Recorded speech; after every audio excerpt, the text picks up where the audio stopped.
To get close to the boy she had been pining for, the woman deliberately set it up so that he and her younger brother became the absolute best of friends. Every time he came over to hang out with her brother, she would always find an excuse to be in the room. That is, until the accident. Her brother fell from the building and ended up in a coma. And all the evidence pointed straight at that boy. So, she hardened her heart, and personally sent him to prison. 5 years later, I finally finished my sentence and got out. The very first thing I did was go straight to the hospital. Looking at my best friend lying there, kept alive only by his breathing. 5 years of suffocating injustice instantly swallowed me whole. Everyone thinks I did this to you, but I swear, I'm innocent. I thought I just had to survive my sentence to be free, but for the past 5 years, Leng Qingqiu was so desperate to avenge you that she made absolutely sure I got special treatment behind bars. The needles, the beatings with steel pipes, they even gouged out one of my eyes. I sobbed, raising a trembling hand to wipe my tears, completely unaware that Leng Jingchen, who had been totally unresponsive for years, suddenly had a faint flicker in his eyes. After whispering my goodbyes, I quietly turned around and walked out of the room. But the second I stepped out, I crashed right into a pair of eyes as cold and deep as an abyss. Just one look, and my body began to violently shake out of control. Leng Qingqiu furrowed her brows. You're terrified of me. How could I not be? I had tasted every single one of her sadistic methods back in prison. She made me beg for death, but refused to let me die. Could still muster the courage to fight back against the Ye family, but in front of her? Every ounce of my bravery just vanished into thin air. With a trembling voice, I begged her to let me leave. But she replied with pure ice. Your father already agreed on your behalf. You are going to kneel and kowtow to my brother. Until I say I am satisfied. The color completely drained from my face. I didn't even try to defend myself. She would never listen anyway. I slammed my forehead against the floor, again and again. Thud, thud, the heavy, echoing sounds filled the hall. I kept muttering the same pathetic apologies, begging for mercy over and over. Leng Qingqiu stared down at my broken state. She thought the thrill of revenge would finally wash over her.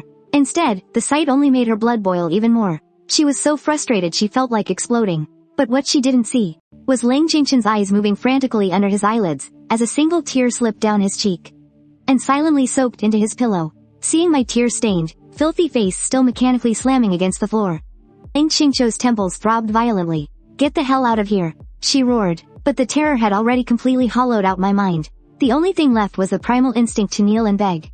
Her face turned cold as she stormed over to grab me, but like a startled animal, I violently curled up into a ball.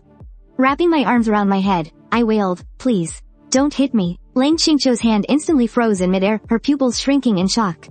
This pathetic, shivering man trembling before her was nothing like the radiant boy she had fallen for at the graduation banquet all those years ago.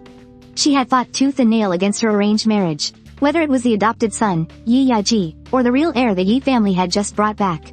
She didn't want any part of it. It wasn't until that fateful day she realized that the boy she had been desperately yearning for was actually me, the very man she was arranged to marry. She thought all her dreams were finally coming true, but she never expected an accident would push us into a brutal, endless cycle of hatred. Staring down at my miserable, broken state, her ironclad heart felt like it had been violently stabbed, forcing down the chaotic storm of emotions in her chest. She screamed at me to get out once more. This time, her words finally broke through the panic. I frantically wiped the tears and grime from my face, and stumbled over my own feet, crawling and scrambling to escape. Leng Qingqiu sat down by the hospital bed, murmuring softly to her completely unresponsive younger brother. Jingchen, I let him go. Are you mad at your big sister? But, what else could I do? I can never bring myself to be harsh on him. It wasn't until dawn that I finally dragged my battered body back to the Ye family home. But the moment I walked through the door, I saw the family of 4 gathered around the dining table. They were happily eating dinner together, and my sudden appearance instantly shattered the cozy atmosphere in the room. My father violently slammed his chopsticks down. Oh, so you finally decided to show up. I thought you just ran away from home. My mother gave him a fake glare, then turned around, smiling and waving me over. Chen, don't mind your father. Come here and eat. It's all your favorites. I just glanced at the table, and a wave of bitterness washed over me. I actually thought that since they had been looking for me for 5 years, they would at least remember what I liked. But this entire table was a total minefield for me. I'm allergic to seafood and pineapple. I couldn't touch the hairy crabs or the pineapple chicken at all. I looked at my biological sister, Ye Yaji, and asked, so this is how mom and dad care about me? Brushing me off with food that could literally send me to the hospital? And calling it my favorite? Here, why don't you take this kind of care? Do you want it? My father viciously slammed his chopsticks onto the table. Your mother and I gave you life, and you dare treat us like enemies? I stared at his hypocritical face, finding it completely pathetic. Sure, you gave me life. But I've been standing here for 10 minutes now. Has anyone even bothered to ask how I got this gash on my forehead? Are you guys truly blind? Or just pretending not to see it? Only then did they finally notice the injury on my forehead, and the dried blood stains covering my clothes. They gasped, Chen, you're hurt. But Ye Yaji just let out a cold sneer. No wonder you've been throwing a tantrum since you walked in. You're just playing the victim to get some attention. Those words felt like a bucket of ice water, poured right over my head, completely putting out the very last spark of hope I had for them. I didn't even have the energy to argue anymore. I turned around and walked straight into the dark storage room. In my dazed state, I actually had a dream where my mother hugged me and gently comforted me after I came home. I couldn't help but let out a bitter laugh. I must be losing my mind to have such ridiculous, unrealistic fantasies. The next morning, the family of 4 was having breakfast. Seeing me walk in, my mother called out, Chen, hurry up and come eat breakfast. But Ye Yaji cut in with a harsh tone. Chen, take that gauze off your head after you eat. We don't need outsiders thinking our family abuses you. I stopped eating. A mocking smirk crept onto my lips. I set my chopsticks down. I'm full. Take your time. Instantly, Ye Yaji lost her temper. She lunged forward and violently ripped the gauze off my head, screaming that she wanted to see if I was faking it. The moment the bandage was ripped off, the freshly scabbed wound on my forehead was viciously torn back open. Fresh blood instantly gushed out, pouring down my cheeks and completely covering my face. You satisfied now? I didn't give them a single chance to defend themselves. I just turned on my heel and walked away. Ye Yaji was left standing there, visibly flustered and furious. She lost all appetite for breakfast, gave her parents a quick word, and headed straight to the office. Once in the car, her eyes fell on the blood-stained gauze clutched in her hand. A piercing ache instantly spread through her chest. Grabbing her phone, she dialed a number. She gritted her teeth and snapped at Leng Qingqiu. Did you do that to Chen's head? On the other end, Leng Qingqiu's voice was deadpan. You're calling me, just for this? Listen here, and I'm warning you. Whatever Chen did in the past, he's already paid the price. He is the eldest son of the Yi family. You don't just get to lay a hand on him whenever you feel like it. Before Ye Yaji could even finish, the call was ruthlessly cut off. Furious, she smashed her phone onto the passenger seat, then buried herself in work until late at night. After that, she drove straight to the Shengshi Club. Everyone thought she couldn't wait for me, the true son of the Yi family, to stay rotting in the gutter forever.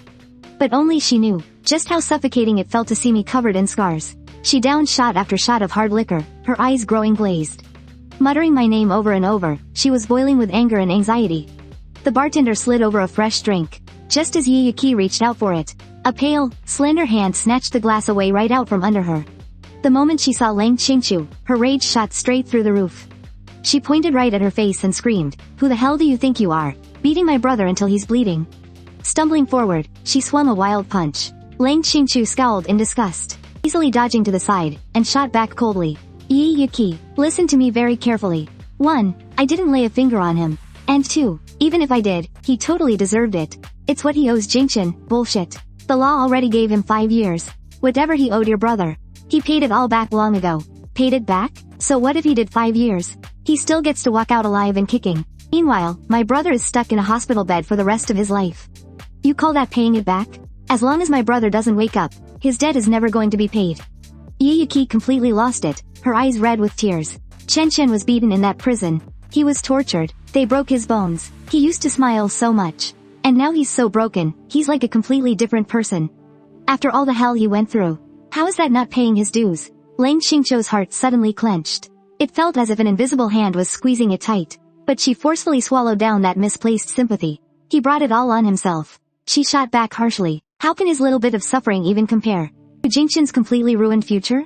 Besides, you were the one who testified against him and sent him to prison. Don't play the caring sister now. Watch out, he probably hates your guts right now. A sharp pain pierced through Ye Yaji's chest. She had only wanted me to learn my lesson in prison. She never imagined I would be tormented to such a state. Leng Qingqiu sat there, gripping her glass so tightly her knuckles turned white. She cursed me for ruining Jingchen, yet an indescribable ache was churning deep inside her. Meanwhile, back in the Yi family living room, my father was pointing right at my face, screaming at the top of his lungs. You pushed Yaji down the stairs. Wasn't ruining Leng Jingchen 5 years ago enough for you? Still trying to hurt Yaji? You're completely out of your mind. Get on your knees and beg Yaji for forgiveness. I just stared back at him, ice cold. An endless wave of sorrow washed over me. Other people might not know the truth. Mr. Yi, don't you know better? Back then, when that bastard Yaji pushed Leng Jingchen down the stairs, you were right there. You've told these lies so many times. You actually started believing them yourself, didn't you? Hit right in his sore spot. My father's face went from pale to furiously red. 5 years ago, Yaji pushed Leng Jingchen down the stairs. And framed me for it. And now, 5 years later, he threw himself down the stairs to put on a show. Just to set me up again. You know exactly how vicious he is. Yet you blame me every single time. You're not blind. You're just choosing to look the other way. I honestly wonder, am I even your biological son? Or am I your sworn enemy? Those words seemed to pierce right through a secret he'd kept hidden for years. He instantly flew into a blinding rage, ripping off his leather belt and lashing it viciously at my face. The heavy leather instantly left a shocking, bloody welt right across my arm. He was putting all his strength into every single strike. The belt lashed down on my body, again and again, hitting harder every single time. A flash of pity crossed my mother's eyes. But seeing Yaji acting so pitiful in her arms, she just stood there, completely frozen. She didn't take a single step to stop him. Auntie Wang, our nanny, was frantic, begging him to stop. The young master is already hurt. If you keep beating him, you'll kill him. But my father was like a wild beast out of control. He didn't stop. He just hit me even harder. Blood slowly seeped through, soaking my thin shirt in red. I was trembling violently from the agonizing pain. I tried to dodge, but my leg, the one that had been broken before, could barely move. I couldn't escape the rain of lashes. Seeing me in such a state, Auntie Wang threw herself over me, risking everything. Using her own body to shield me, the belt cracked brutally against her back. But she held on tight, sobbing, "Don't be afraid, young master, I'm here." This completely enraged him. He roared at the top of his lungs. "Get the hell out of the way. No one is stopping me from teaching this little bastard a lesson today." My eyes snapped to him, freezing cold, absolute fury boiling over. I gritted out, word by word. "Ye Chen, if you dare lay another hand on Auntie Wang, I will kill you." He flinched at my glare, but it only fueled his rage. He completely lost his mind, aiming the belt right at my head. My mother finally panicked. She threw herself in front of me, taking several vicious lashes herself. Using every ounce of strength I had left, I shoved her away. Ignoring the agonizing pain, I dragged myself into the kitchen. When I walked back out, I was holding a heavy meat cleaver. My eyes were locked dead on him. Step by step, I walked right at him. Flicker of real fear crossed his eyes, but he still tried to act tough, screaming, Chen, what the hell do you think you're doing with that? Have you lost your damn mind?" "Yeah, I have lost my mind. And you people pushed me to it." I raised the cleaver high, and brought it slamming down. With a deafening crash, the expensive vase next to him shattered into a million pieces. Ye's mother rushed over in a panic to stop me, pleading desperately, Chen. "Put it down. Whatever it is, we're family, we can talk it out." I let out a laugh like I just heard the biggest joke in the world. When he was beating the living hell out of me, "Why didn't you want to talk it out, then? I just deserve to be abused, is that it?" She kept shaking her head, her voice trembling violently. "No, it's not like that, Chen. Please, just listen to Mom explain. I have nothing left to say. For the sake of you giving birth to me, I won't lay a hand on you. But neither Ye Yaji nor Ye Chen are leaving this room alive today. At worst, I'll just turn myself in." The color instantly drained from her face. She sobbed, begging, Chen, please, don't do this. If you kill them, you'll pay with your own life. You're still so young, you'll regret it. Mom is begging you, please put it down, okay? But my biggest regret is ever coming back to this family. I am your real son, not Ye Yaji. Mrs. Ye, you keep calling me a criminal, but who actually committed the crimes? I spent 5 years in prison, and since I got out, you've only tortured me even more. Since there's no reasoning with you, let's just burn it all down together. She threw her arms around me, screaming frantically at Ye Yaji, Yaji, run. Go find your sister. I thrashed and struggled like a wild, cornered beast. Let go of me, I roared. Tears were streaming down her face. Chen, I'm not just Mrs. Ye. I am your mother. I gave birth to you. I froze. Then, a chilling, hollow laugh bubbled up from my throat. You want to guilt trip me with the gift of life? Fine, I'll pay you back for it. I slammed my left hand onto the table and glared right at her. My voice was dead cold. To give birth but never raise. A severed finger pays that debt. To raise without giving birth is a debt that takes lifetimes to repay. But Mrs. Ye, what I owe you is only worth one finger. The moment the words left my mouth, I raised the meat cleaver high in the air. Seeing this, Ye Yaji yanked the door open and bolted out. But he crashed headfirst into a solid figure. Looking up, it was none other than Ye Yaji. He burst into pathetic tears. Sister, Ye Chen is trying to kill us. Ye Yaji had already mostly sobered up. Hearing this, she furrowed her brow fiercely. She was just about to storm in and scream at him, but the very next second, a blood-curdling shriek pierced through the room. She jerked her head toward the sound, just in time to see Ye Chen bring the blade crashing down. He severed his own left pinky finger. Ye Yaji's pupils constricted in pure horror. She couldn't believe he would actually be so vicious to himself. Her chest violently tightened. Any remaining buzz vanished into thin air. Ye Chen, what the hell are you doing? She shrieked. She tried to sprint toward him, but Ye Yaji grabbed her tight. Trembling and sobbing, he wailed, "Sister, he's completely lost his mind.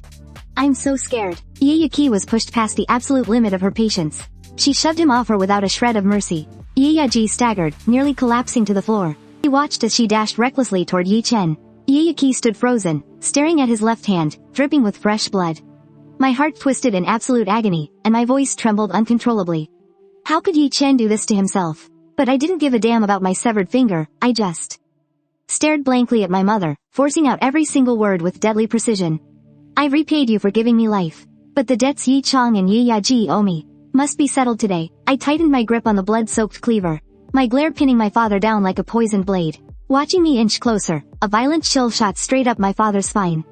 Terrified, he scrambled to beg for mercy. Chen, Dad knows he was wrong. I swear I'll never hit you again. You're not sorry because you realize you're wrong. You're sorry because you know you're about to die. My voice was dead cold. Before the words even faded, I lunged forward, charging at him like a wild, rabid beast.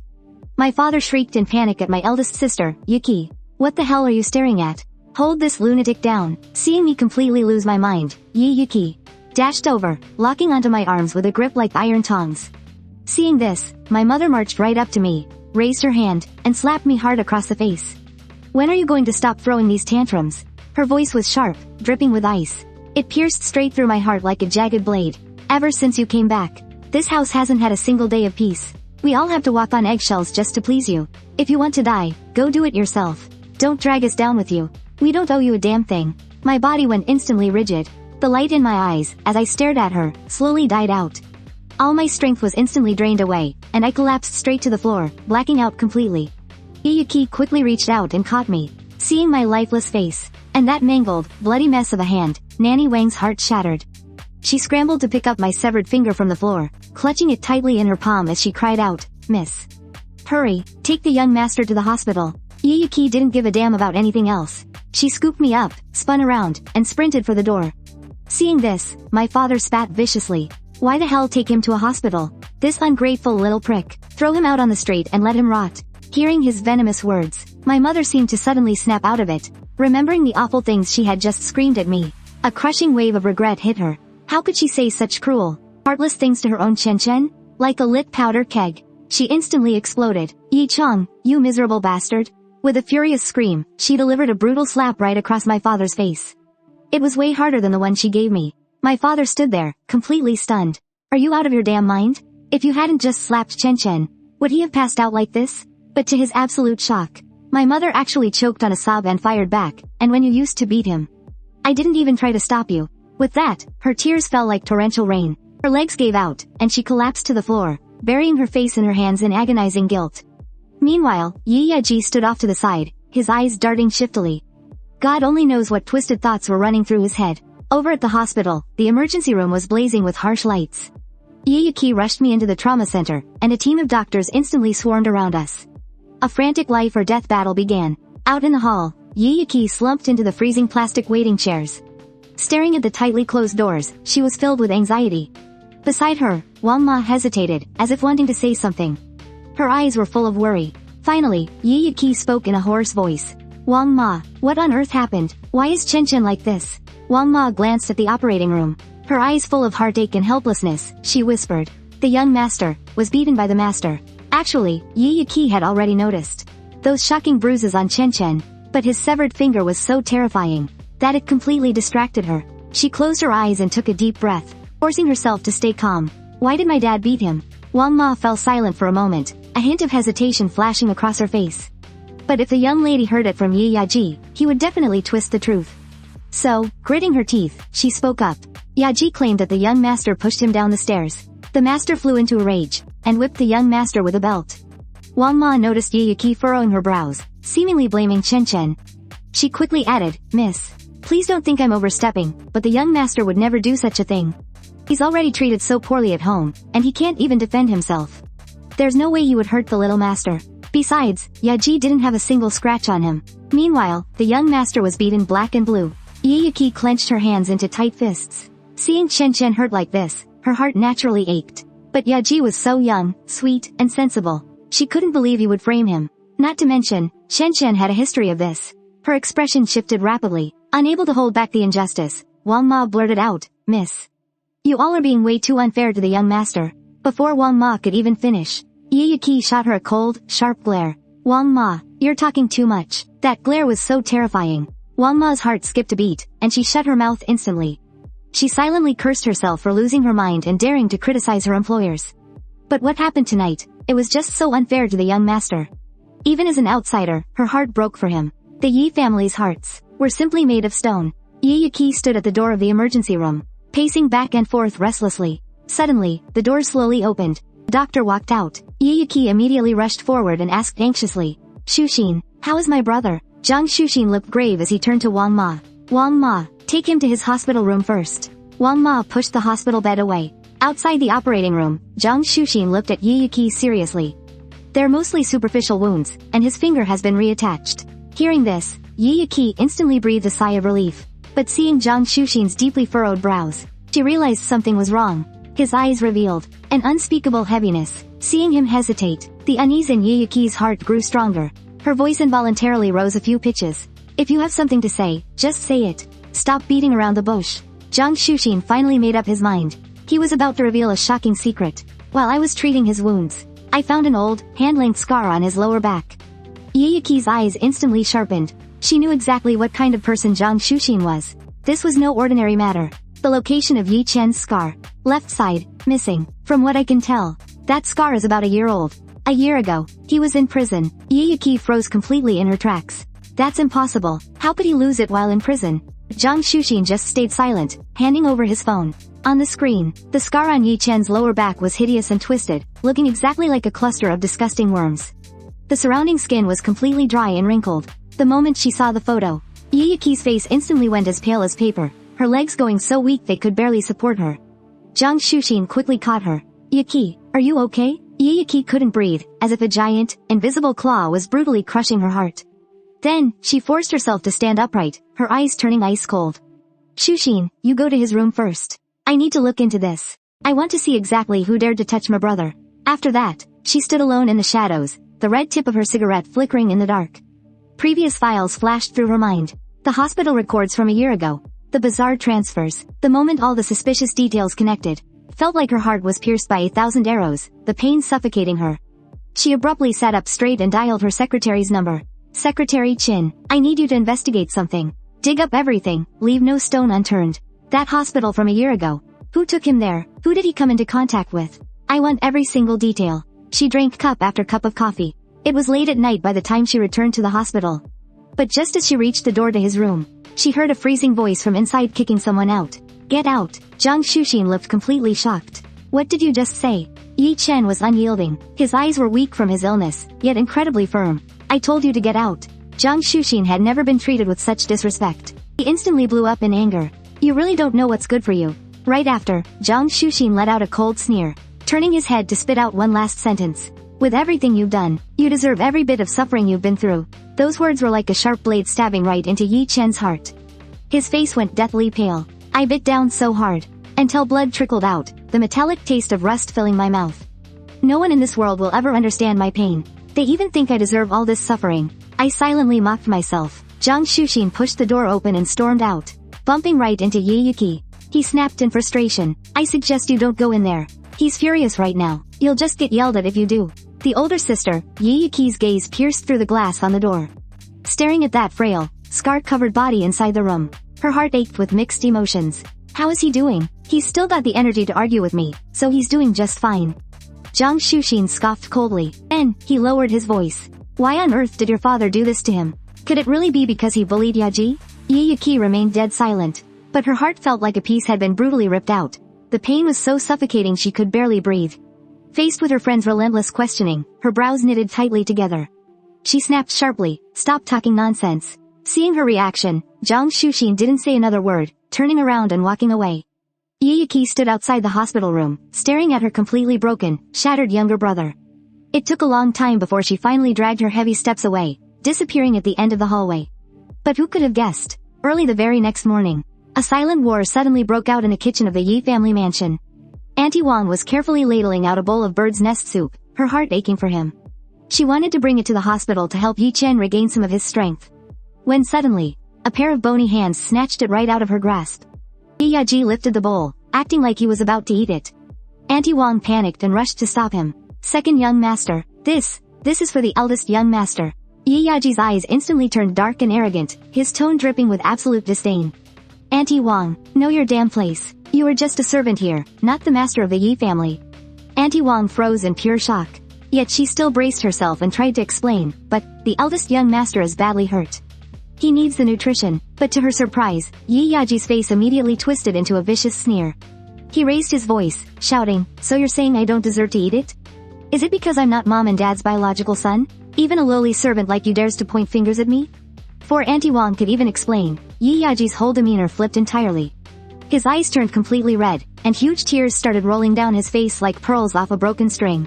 Right at that exact moment, Mr. and Mrs. Ye were coming down the stairs. Seeing them, Ye Yaji immediately threw himself right into his mother's arms. He sobbed uncontrollably. Mom. Auntie Wang said, she said because I'm not your real son, I don't deserve to eat this bird's nest soup. Mrs. Ye's face instantly darkened with rage, her glare piercing right through Auntie Wang like a deadly blade. How dare you speak to my son like that? Auntie Wang simply couldn't believe her own ears. The absolute injustice of him completely twisting the truth. It instantly made her realize the sheer despair Ye Chen must have felt all those years. Before she could even defend herself, Mr. Ye's booming, furious voice exploded in the living room. Auntie Wang, I think you've gone completely senile. You can't even tell who the real young master of the Ye family is anymore. Mr. Ye sneered coldly, his face twisted in utter disgust. That worthless piece of trash Ye Chen has absolutely zero manners. Just yesterday, he tried to attack me. Does a pathetic ex-convict like him really deserve bird's nest soup? He belongs in a prison cell for the rest of his miserable life. Auntie Wang was trembling violently, practically shaking with pure anger. A deep wave of sorrow washed over her heart. Their own flesh and blood had suffered bitterly in an orphanage for 15 long years. He had finally fought his way into a top university on his own merit, only to be thrown right into a prison cell by his very own family. And now, that poor child had been tortured down to skin and bones, even losing one of his organs. Yet these absolute monsters who call themselves his family, were actually getting ready to torture him all over again. Usually, he'd complain that bird's nest soup was just disgusting swallow spit. But today, the second he saw this bowl of nourishment was meant for Ye Chen. Ye Yaji acted like a total madman, desperately fighting to snatch it away. And the worst part? Mr. and Mrs. Ye knew exactly that he was just putting on a fake act. Yet they still chose to blindly spoil him, with zero limits, completely ignoring the fact that their own biological son was lying in a hospital bed with a severed finger. Auntie Wang shook so hard with rage, she wanted nothing more than to take the boiling hot soup in her hands and smash it straight into Mr. Ye's vicious, cruel face. But, remembering she needed the money for her own son's tuition, she was forced to swallow every ounce of her burning outrage. Nobody noticed the sinister, nasty glimmer that flashed across Ye Yaji's eyes. He had already figured out exactly how to fan the flames and get Auntie Wang fired once and for all. But suddenly, smash! A deafening crash echoed as the priceless vase in the living room shattered into a million pieces. The four of them jumped out of their skin, their hearts pounding wildly as their heads whipped up to look. Only to see Ye Yaji standing on the second floor, her eyes as cold as ancient ice. The smug look on Ye Yaji's face froze instantly, and he shrank back on instinct. Ye Yaji walked down the stairs, her face like frost. Every step landed like a heavy drumbeat, making everyone's hearts pound with tension. Just as they were standing there in a daze, she suddenly snatched the bowl of bird's nest soup right out of Ye Yaji's hands and smashed it fiercely onto the floor. The bowl shattered into pieces, and the sticky soup splattered everywhere. Looking like a startled quail, Ye Yaji shrank right into their mother's arms. What were you just laughing at? Ye Yaji glared intensely at Ye Yaji. Tell me. Ye Yaji was trembling like a leaf. Sis, I wasn't laughing. Seeing this, their mother was both shocked and furious, screaming that her daughter had lost her mind. And terrified her precious little brother. Mom, is Ye Yaji the only one you even care about? Ye Yaji screamed in agonizing anger, her eyes bloodshot. Is Ye Chen not your own flesh and blood? Last night, you forced him to chop off his own finger to repay his debt to this family. Don't you feel the slightest bit of heartbreak for him? The mother was left completely speechless, stammering without a single word to say.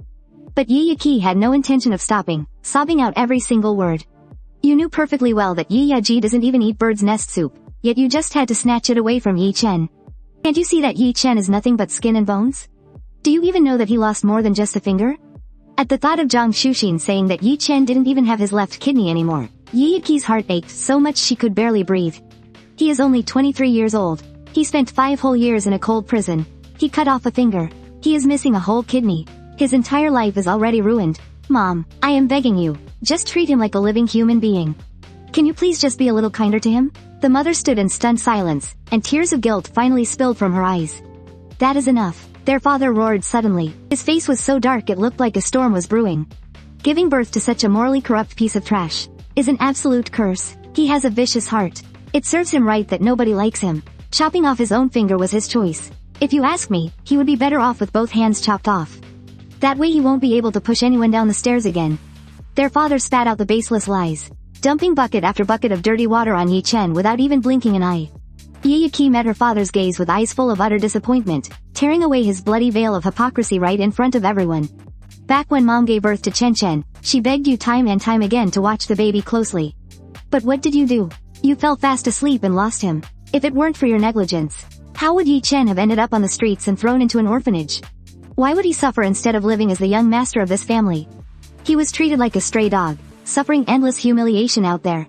Hearing this fierce accusation, the anger rushed straight to their father's head, flying into a shameful rage. He roared, "You ungrateful brat." He delivered a vicious, heavy slap right across Ye Yaji's face. The force of the blow made her stumble, snapping her head to the side. Blood trickled from the corner of her mouth. The very last spark of hope in her eyes was completely snuffed out. To their surprise, she laughed. The smile, contrasted against the fresh blood, looked incredibly bitter and ironic. Her scalding tears finally hit the floor. Chen he must deeply regret ever coming back to this family. She fiercely wiped away the blood from her lip, without sparing another glance at her so-called family. Turning her head toward Nanny Wang, she ordered, "Go bring Chen his food. If anyone dares to snatch it away from him, I don't mind snapping their hands in half." As soon as those words dropped, Ye Yaji was terrified out of his mind, every hair on his body standing on end. Ye Yaji shot him a bone-chilling glare before turning on her heel and slamming the door shut. But to his absolute shock, his mother violently shoved him aside. She insisted on going to the hospital. Ye Yaji tried to play the victim to win back her pity. But she was uncharacteristically resolute. "Just stay home," she snapped, before rushing out the door. In the blink of an eye, only the father and son were left in the living room. Ye Yaji instantly dropped his pitiful act. Furious, he viciously kicked the carpet. "Dad, that little bastard is stealing Mom right out from under me. You have to help me get rid of him." But his father just let out a dark, sinister chuckle. "What are you panicking for? The Leng family from North City is coming to bid on the prime plot of land. To get it, we need a marriage alliance." Ye Yaji gaped in absolute shock. "You're letting Ye Chen marry into a top-tier billionaire family? Aren't you just handing him a life of luxury?" A vicious glint flashed through his father's eyes. "That Leng family daughter, she's a brutal, twisted woman. Her methods are utterly sadistic. Her favorite hobby is torturing men until they beg for death." Ye Yaji's eyes went wide, and a sickening, malicious grin instantly crawled across his face. With Ye Chen's crippled body falling into the hands of a psycho like her, he probably won't even last 3 days before he croaks. The father and son exchanged a cold, calculating sneer. It was as if they could already picture Ye Chen on his knees, begging for his life. Meanwhile, in the hospital ward, Ye Chen was sitting lifelessly by the window. Hearing the door open, he slowly turned his head, only to lock eyes with his mother's cold, distant gaze. Chen, you must be hungry, right? Mom brought you some food." But as Ye Chen looked up, his eyes were completely dead, void of any emotion. "You're not my mother." The woman instantly froze. A wave of bitter anguish hit her chest, but she desperately tried to cling to her pathetic facade of a mother. But Ye Chen's voice was as cold and hard as ice as he dealt the final, devastating blow. "You gave birth to me, but you never raised me. I paid you back with my severed finger. From this day forward, we are nothing but strangers." Every single word felt like a jagged knife, violently twisting into her heart. Her eyes brimmed with red as she choked on her sobs, pathetically begging her son to just take a single bite of food. She told him he could beat her, scream at her, whatever he wanted. But Ye Chen's next words completely shattered the last of her courage. "Get out. Looking at your face makes me sick to my stomach. I can't eat." She stood there, completely paralyzed, as if struck by lightning. Breaking into tears, she fled the hospital room. Meanwhile, at the end of the corridor, she peeked back through the glass window, only to find Ye Chen actually smiling and laughing with Nanny Wang. Those eyes that had just been so dead and lifeless were now shining with genuine warmth. It finally hit her like a ton of bricks. Her own flesh and blood would rather have a lowly maid than his own mother, but she refused to accept it. How could blood ties be severed just like that? Moments later, the second Nanny Wang left, she took a deep, trembling breath and pushed the door open once more. This time, Ye Chen didn't immediately kick her out. He just coldly pointed a finger at the chair across from him. "Sit there." A spark of desperate hope lit up in her chest. Even knowing how much he despised her, she obediently sat down. But then, Ye Chen stared dead into her eyes, and cut straight to the chase. You want my forgiveness? Fine, do exactly one thing for me, and I'll forgive you. Her face instantly lit up with desperate anticipation, nodding frantically to promise him anything. As long as she could win back her son, she'd do absolutely anything. But little did she know, the very next second, a flash of mockery in Ye Chen's eyes would make the smile completely freeze on her face. Kick Ye Yaji out of the house and cut all ties with her, and I'll forgive you. Mother, Ye Chen delivered his final ultimatum. His ice-cold gaze pinned her down, but she just stood there, completely hesitating. Her eyes were full of pleading. The hospital room fell dead silent. After a long pause, she finally spoke, her voice dry as she made excuses. Yaji has been with our family for years, and she hasn't done anything terribly wrong. I'm just afraid kicking her out would ruin the Ye family's reputation. Hearing this, Ye Chen let out a cold sneer. If she really didn't do anything wrong. Madam Ye, why did you delete that security footage? His mother was instantly struck speechless. Without missing a beat, Ye Chen ripped off her hypocritical mask. He pointed straight to the graduation banquet 5 years ago. When she took him away, she didn't care about their reputation at all. Just admit it, Ye Yaji is a precious treasure to you, while I'm absolutely nothing to you. His mother's heart twisted in agony. She clutched her chest, her face full of sorrow. But to Ye Chen, it was all just fake. She couldn't do it, and honestly, he never even expected her to. Seeing that their relationship as mother and son was about to end right there, she suddenly lunged forward. Grabbing Ye Chen's hand, she begged frantically, her voice trembling. As long as you let Yaji stay, I'll do anything, anything at all. Tears streamed down her face as she desperately tried to explain, saying she really did love him too.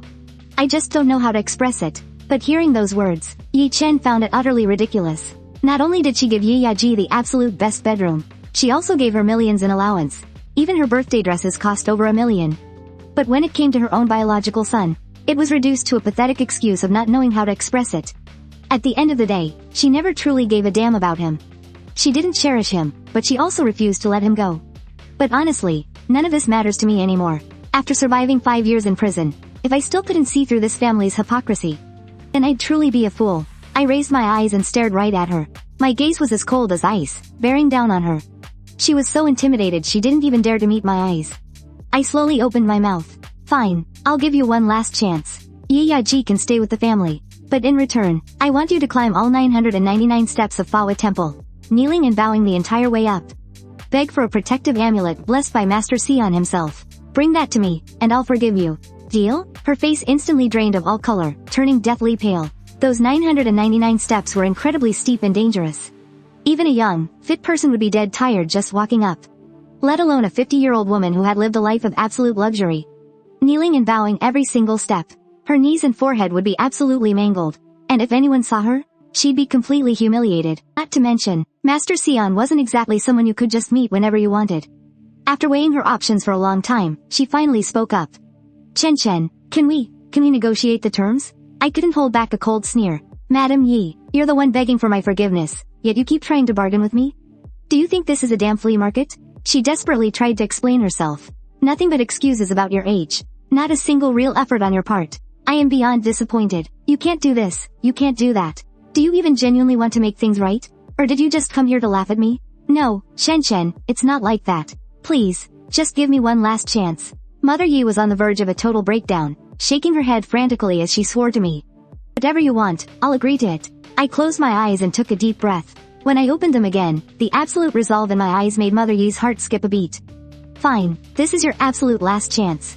If you fail me again, from now on, we go our separate ways for good. Hearing this, Mother Ye nodded frantically, staring at me in sheer panic. Waiting for me to speak. The Ye family has raised Ye Yaji for 23 years. You guys must have blown an absolute fortune on her by now.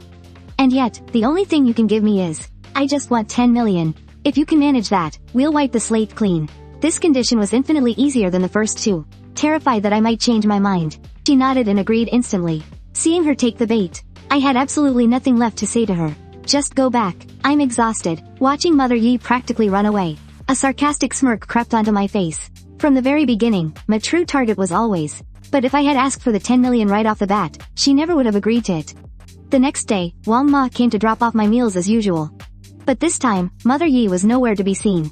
Instead, her son, Wang Yang, tagged along. At 20 years old, he was practically glowing with youthful energy. Even though I was only 3 years older than him, I felt like a withered, dried-up branch. Battered by the harsh realities of life. The moment Wang Yang saw me, his eyes welled up with tears. He gently held my deeply scarred left hand, his face twisting in absolute heartbreak. Those Ye family monsters went way too far. Ye Chen, you need to get out of there. Please, stop staying with that family of psychopaths. A wave of warmth washed over my heart. For the past 5 years, other than Wang Ma and Wang Yang, not a single soul had ever come to visit me. This mother and son were the only people in the world I still cared about. I smiled and nodded at him. Okay, I'll listen to you. Wang Yang's eyes instantly lit up with joy. Deep down, however, I had already set my plan in motion. To secure a safe way out for the two of them, I absolutely couldn't let Ye Yaji use them as pawns against me ever again. I quickly changed the subject, asking about his studies. After hearing that he was at the top of his class, I casually tested the waters, asking if he wanted to study abroad. Fierce spark of longing flashed in his eyes, but it faded just as quickly. He forced a smile and lied, saying he didn't want to go. His mother had raised him all on her own. Just putting him through college was a massive struggle. Studying overseas was nothing but a pipe dream. What if you didn't have to worry about the money? Would you go then? Wang Yang let out a bitter little laugh. Of course I would, but miracles like that don't just happen. Hearing that, the heavy weight in my chest finally lifted. As long as he was willing to leave, that was all that mattered. The second I got my hands on that 10 million, I was shipping the two of them out of the country. Wang Yang could focus entirely on his studies, and Wang Ma would have a good life taken care of. Once they were safe, I wouldn't have a single thing left to lose. I would leave absolutely everything to the two of them. Once they were out of the picture, I wouldn't have a single thing left to lose. I would leave it all to them. If it came down to it, I'd drag the entire Ye family to hell with me. That was the real reason I asked Mother Ye for that 10 million. Meanwhile, back at the Ye family mansion, Ye Yaji had just come downstairs for breakfast, only to find the house completely empty. The maid told him that his father and older sister had left for the company early in the morning to keep an eye on the East Suburb project, and that his mother had gone out carrying quite a few bags. Ye Yaji thought it was a bit strange, but didn't take it to heart. He changed into a dress shirt and slacks, then drove straight to the most luxurious shopping mall in Haicheng. In just a few days, it would be the auction for the East Suburb land plot. All the elites of Haicheng would be there. He had to pick out the most dazzling suit and accessories. He absolutely couldn't let any other man outshine him. He confidently walked into a top-tier bespoke suit boutique, where the staff immediately rushed over to eagerly recommend their new arrivals.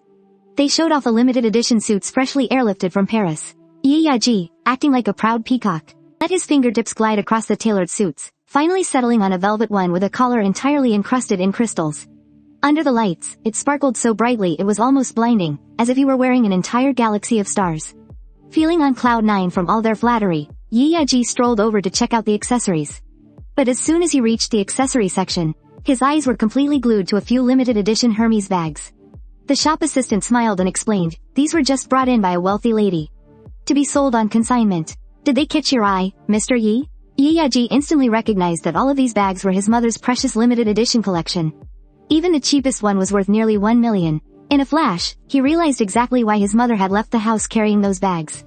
A strong, ominous feeling hit him right in the chest. The Ye family wasn't facing any financial crisis right now, and they definitely didn't need to sell bags to fund the East Suburb project. If it wasn't for the family, and it wasn't for the company, then the only possibility was. In a panic, he whipped out his phone and called his mother. The moment the call connected, his mother's voice came through, gentle as always, my darling boy. What's wrong? Mom is driving to the hospital to see Chen Chen. Ye Yaji's fingers tightened around his phone so hard that his knuckles turned white. Selling her bags and then going straight to see him? He was 100% sure. His mother was going to sneak the money from the bags straight to that guy, Ye Chen. Everything in the Ye family belonged to him. Ye Chen didn't deserve a single dime. Nothing's wrong, Mom. Just drive safe, okay? Ye Yaji forced himself to sound calm as he hung up. Then, he immediately dialed his father's number, and anxiously ratted her out, Dad. Mom sold her bags and went to the hospital to give the cash to that guy, Ye Chen. You have to go stop her. His father quickly calmed Ye Yaji down, then rushed straight to the hospital. Ye Yaji raised an eyebrow in smug satisfaction, then went right back to picking out his accessories. When my mother found me, she clearly looked much more confident. I knew she had probably scraped together that 10 million. Though I was eager on the inside, I kept a completely calm face. Then, she sat down on the edge of the hospital bed, affectionately held my hand, and started fussing over me. Right after that, she pulled out a bank card. Chen, Mom always keeps her promises. There's 10 million in here. Once you take this, we can let bygones be bygones. And we'll never bring up the past again, alright? My heart leapt with joy. As long as I get my hands on this money, I'll never have to be controlled by the Ye family ever again. But just as I reached out to take the card, the hospital room door was violently kicked open. My father stormed in, snatched the bank card right out of her hand, and shoved it into his pocket. My mother was shocked and furious. "Ye Chen, what on earth are you doing?" My father roared back furiously. "You're giving him money? Why didn't you discuss this with me first?" That glare was like he was looking at an enemy. 10 million. Does he even deserve it? If he wants it, fine. He can be a good boy and accept the arranged marriage to secure the Ye family's position. I'll give you this 10 million as a settlement fee to marry into their family. Refuse, and you won't get a single dime. After throwing those words at me, he dragged my mother out. The second they left the hospital room, she yanked her hand away from his grasp. "Why were you so fierce with Chen? Just give him the money, and we could have just lived as a happy family." Father Ye let out a cold snort. He actually dared to attack his own family. He is a ticking time bomb. It's only a matter of time before things blow up. The Fu family up in North City is competing with us for the East Suburb project. And we don't stand a chance. Marrying Ye Chen off to secure their partnership is the absolute best outcome for us. Or could you bear to let Ye go suffer through an arranged marriage up north? My mother shook her head without a second thought. Ye was her precious darling, raised in the palm of her hand. She could never let her go there and suffer. She took one long, deep look at my sickly pale face through the hospital room window, but in the end, she just sighed. She didn't say another word, but I had heard every single syllable, loud and clear. I never imagined my father could be so ruthless, treating me like nothing more than a commodity to be traded. And even my mother, the same woman who had tearfully begged for my forgiveness just a few days ago, turned around and sacrificed her own flesh and blood, all for the sake of her adopted son. It was truly pathetic, but even as a fiery rage burned inside me, my mind was racing. I had to get Yang Yang and Nanny Wang out of the country. And looking at things now, this arranged marriage might just be my one and only ticket out of the Ye family. No matter how difficult the Fu family up north might be, they couldn't possibly be worse than this man-eating Ye family. Not only could I finally escape this place, I would also get my hands on that 10 million. Once I had it, no one would ever be able to control me again.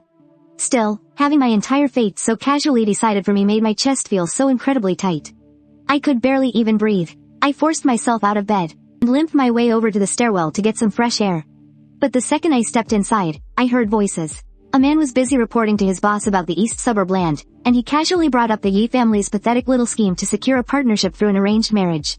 The woman gave him a single, icy glance, and the man instantly shut his mouth. He gave a quick nod and immediately backed out. I had honestly thought the stairwell was completely empty, but the second I looked up, I locked eyes with her standing right there on the steps. The moment her face came into focus, I completely froze. She was dressed in a sleek, tailored business suit that perfectly hugged her curves. Her face looked like a flawless sculpture, and she exuded this incredibly overwhelming aura of absolute authority. It was so intense, you hardly dared to look her in the eye. Even top-tier beauties like Ye Yaji and Leng Qingqiu, they would totally pale in comparison next to her. I was stunned for a second, but I quickly snapped back to reality. I just wanted to find a quiet corner to clear my head. I definitely didn't expect anyone else to be lurking in the stairwell. But since I was already here, I wasn't going to turn back now. Dragging my heavy, aching body, I slowly started to make my way down. As I brushed past her, an intense, intoxicating scent hit my nose. My head suddenly spun, and I stopped dead in my tracks. I looked up at her, and she was looking right back at me. Seeing my frown, she kept her expression perfectly composed and offered a polite apology. "My apologies." As she spoke, she moved to stub out her cigarette. But I quickly looked up and stopped her. "Excuse me, miss. Do you happen to have any more? Could I bum a smoke off you?" She was clearly taken aback. She gave me a surprised look, taking in my sickly pale face and the sheer, utter exhaustion in my eyes. But she didn't ask any questions. She just smoothly pulled a cigarette from her pack and handed it right over to me. I copied her and placed it between my lips. The very next second, her slender fingers held the lighter and brought the flame right up to me. In the dim light, the flickering fire illuminated both of our faces. I froze for a second, then leaned down and took a deep drag from the flame. The harsh hit of nicotine nearly made me choke. She could tell I didn't smoke, but she didn't say a word. I just sat there on the steps, smoking that cigarette in complete silence. It wasn't until this very moment I realized, smoking doesn't do a damn thing to numb the pain inside. After a long while, she tossed her cigarette butt into the trash and started walking upstairs. Right before she stepped out of the stairwell, she cast a glance down at my thin, lonely back. She paused for a brief moment, but in the end, she simply turned and walked away. I sat in that stairwell for a long, long time, before I finally dragged my numb body back to my hospital bed. But the moment I pushed open the door, I ran right into the one person I absolutely did not want to see. Lu Ruyan. She was sitting quietly by the window. The sunlight spilled over her, wrapping her in this soft, gentle glow. But I knew better than anyone else. Deep down, she was as sharp as a blade, ready to push you into the deepest abyss at any given second. The moment she saw me walk in, she stood up, trying to help me. But I smoothly dodged her. Her hand just froze right there in midair. She quickly clenched her fist, trying to hide the awkwardness. Ye Chen, where did you go? I completely ignored her. I walked straight past her and lay right back down on the bed. Seeing this, she reached over, about to peel an apple for me. But I shot her a freezing, deadpan look. I was completely disgusted. What does Lawyer Lu want with me? She finally dropped the polite act and asked straight up, Chen, did you push Ye Yaji down the stairs? Ha, of course. It was about Ye Yaji again. 5 years ago, just to protect that bastard Ye Yaji, she went out of her way to forge the evidence herself. She sent me, her childhood best friend, straight to hell in a prison cell. Now, 5 years later, Ye Yaji fakes falling off a building. And the very first thing she does is run over here to interrogate me. I couldn't even be bothered to roll my eyes. I just gave her what she wanted. Yeah, I did it. She clearly wasn't expecting me to just admit it like that. She stared at me, completely in shock. But my eyes were filled with nothing but cold, bitter sarcasm. So, how is Lawyer Lu planning to punish me this time? Are you gonna throw me back in prison? For another 5 years? Her eyes trembled. Ye Chen, we grew up together. I would never do that to you. Hearing that made me want to laugh. If it weren't for the 5 years of living hell in that cell, I might have actually fallen for her absolute bullshit. But right now, I don't care how sweet she talks. I don't believe a single damn word. If you're not here to send me away, then you can get the hell out. If you want to sue me, bring it on. I'm ready whenever you are. Her voice sounded tight. Chen, I came because I care about you. I don't need it. I cut her off, stone cold. But my constant shutdowns finally pushed her right over the edge. She took a step closer. Chen, can't you feel that I actually care about you at all? Ever since you got out, I've been coming to see you every chance I get. And how many times have you just completely shut me out? What do you even want? Just tell me. I lifted my head, finally looking her dead in the eyes. I rotted in a cell for 5 years for a crime I didn't commit, and I haven't cried about it once. So how dare you, the very person who forged the evidence to lock me up? And now the great lawyer is playing the victim? Doesn't Lawyer Lu know how much a person's innocence matters? Lu Ru's face instantly went dead pale. I was drowning in bitterness. In her eyes, Ye Yaji was her generous sponsor. A kind, good-hearted boy. She absolutely refused to believe that Ye Yaji could push someone down the stairs. Especially with the entire Ye family testifying for him. So, she just went ahead and pinned the crime on me. She looked at me with this conflicted, helpless expression, as if begging me to understand her so-called struggles. Ye Chen, why do you always have to dwell on the past? You need to move on. Hearing that, I just found it utterly absurd. You never know how much the whip hurts until it strikes your own back. I finally saw her for what she truly was today. She was just a blind, self-righteous idiot. I was wrongfully imprisoned for 5 whole years, yet I didn't even have the right to be angry. If I held a grudge, I was being petty. I was just dwelling on the past. I hated myself for taking this long to see her true colors. Back in the day, I worked myself to the bone every holiday, entering every competition just to win the prize money. I sent it all to her anonymously, but never in my wildest dreams did I imagine that the law student I sacrificed everything to support, her very first act after graduating, would be using the very laws she studied to personally throw me in prison. And after all that, she had the nerve to casually tell me to move on. I stared at Lu Ru, finding the whole thing incredibly pathetic. I finally lost it and burst into hysterical laughter. She kept claiming she cared about me, but the real reason she stepped through that door was just to interrogate me about pushing Ye Yaji down those stairs. The moment those words left her mouth, she had already pronounced me guilty. She told me to stop dwelling on the past and just move on. But I did absolutely nothing wrong. Every single one of those charges was hand-delivered by her. She was the one who ruined my life without a shred of remorse, yet she demanded that I be the bigger person. Who the hell did she think she was? She was nothing to me. Hearing my mocking laughter, Lu Ru's face darkened with rage. Stop laughing, she hissed defensively. Her voice trembled with boiling anger.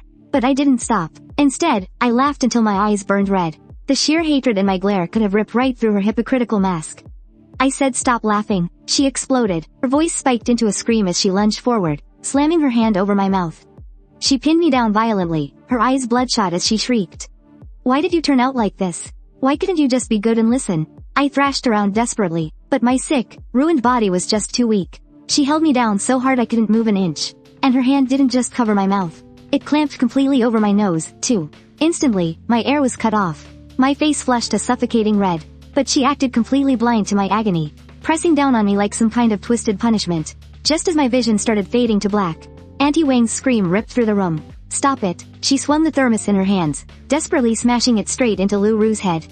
Lu Ru gasped in pain and let go of me. But a split second later, she viciously kicked Auntie Wang. The thermos crashed to the floor, and the boiling hot chicken soup splashed all over Auntie Wang. She shrieked in agony, her face and arms blistering a bright, angry red in seconds. Auntie Wang, I roared, my vision going completely red.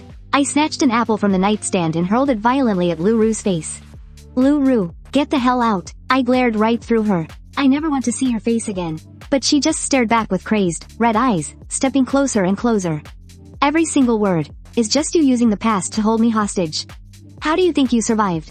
It was all because I protected you. When you were bullied, I fought for you. Whatever you wanted to eat, I broke my back trying to get it. I did so much for you. What have you ever done for me? Back then, in the orphanage, when you were being beaten and cursed at. Why didn't you tell me to get lost then? I was shaking so hard from anger. I snatched the paring knife from the fruit basket, and swung it wildly at her. Her eyes widened in sheer terror. Ye Chen, are you insane? Are you really going to use that to hurt me? I gritted my teeth and growled, yes, I am insane, and you're the one who drove me to it. Those days in the orphanage, she was the only light in my entire childhood. And exactly because of that, even when she personally sent me to prison, I couldn't bring myself to completely hate her. I just treated those 5 years behind bars as payback for her taking care of me back then. But what's broken can never be fixed. Now, I just want to stay as far away from her as possible. Just to keep whatever tiny bit of dignity I have left. But no, she had to push me at every turn, forcing me to let go of a betrayal that rotted me to the bone. Forcing me to fake my forgiveness. I screamed at her, absolutely hysterical. What is it going to take for you to just let me go? Back in the orphanage, I trusted you with my life. You were the only person I had in this world. You told me that when you grew up, you'd be a lawyer. That you'd send everyone who ever bullied me straight to prison. But what did you actually do? Did you keep a single promise you made to me? Fine, I don't care that you broke your word. I don't even care that you sent me to prison, making me take the fall for Ye Yaji. But why won't you just leave me alone? I was tortured in that pitch-black hellhole for 5 whole years. Is that still not enough to pay you back for raising me? My eyes were dead, filled with nothing but absolute resolve. I slowly turned a sharp tip toward my own shoulder, and without a single second of hesitation, I plunged it right in. Lu Ru froze, completely paralyzed by what she just saw. Her face drained of all color. The blinding red blood stung her eyes. Her throat went completely dry and hoarse. You're insane, she whispered, her eyes brimming with pure terror. The man standing in front of her was so foreign, it chilled her to the bone. But I completely ignored her. Like a broken machine, I yanked it out, and drove it in again. Yanked it out again, strike after strike. I didn't hold back at all. Wang Ma didn't even care about the burns on her own body. She lunged forward in tears, wrapping her arms tightly around me. Young master, please, stop. She whipped her head around, glaring at Lu Ru with absolute hatred, and screamed at the top of her lungs. Get the hell out of here. Are you trying to kill my young master? Compared to Wang Ma's frantic crying, the way I looked at Lu Ru was colder than ice. 5 years in prison, plus the 10 strikes just now. Does that cover the 15 years you took care of me in the orphanage?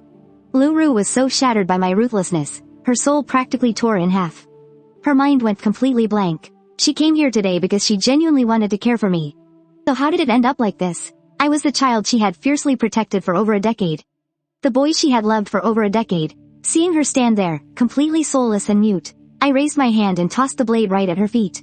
My voice was deadly cold. If the great lawyer Lu still isn't satisfied, pick it up. You can strike me as many times as you want. Keep going until you're finally satisfied. Lu Ru's entire body trembled violently. An overwhelming wave of agonizing regret and sheer terror completely swallowed her whole. Running out of the hospital room in a panic. As Lu Ru left, I deflated like a balloon. My tense body suddenly lost all its strength. I slowly fell backward. When I woke up, I was already in Ye Yaji's room at the Ye family house.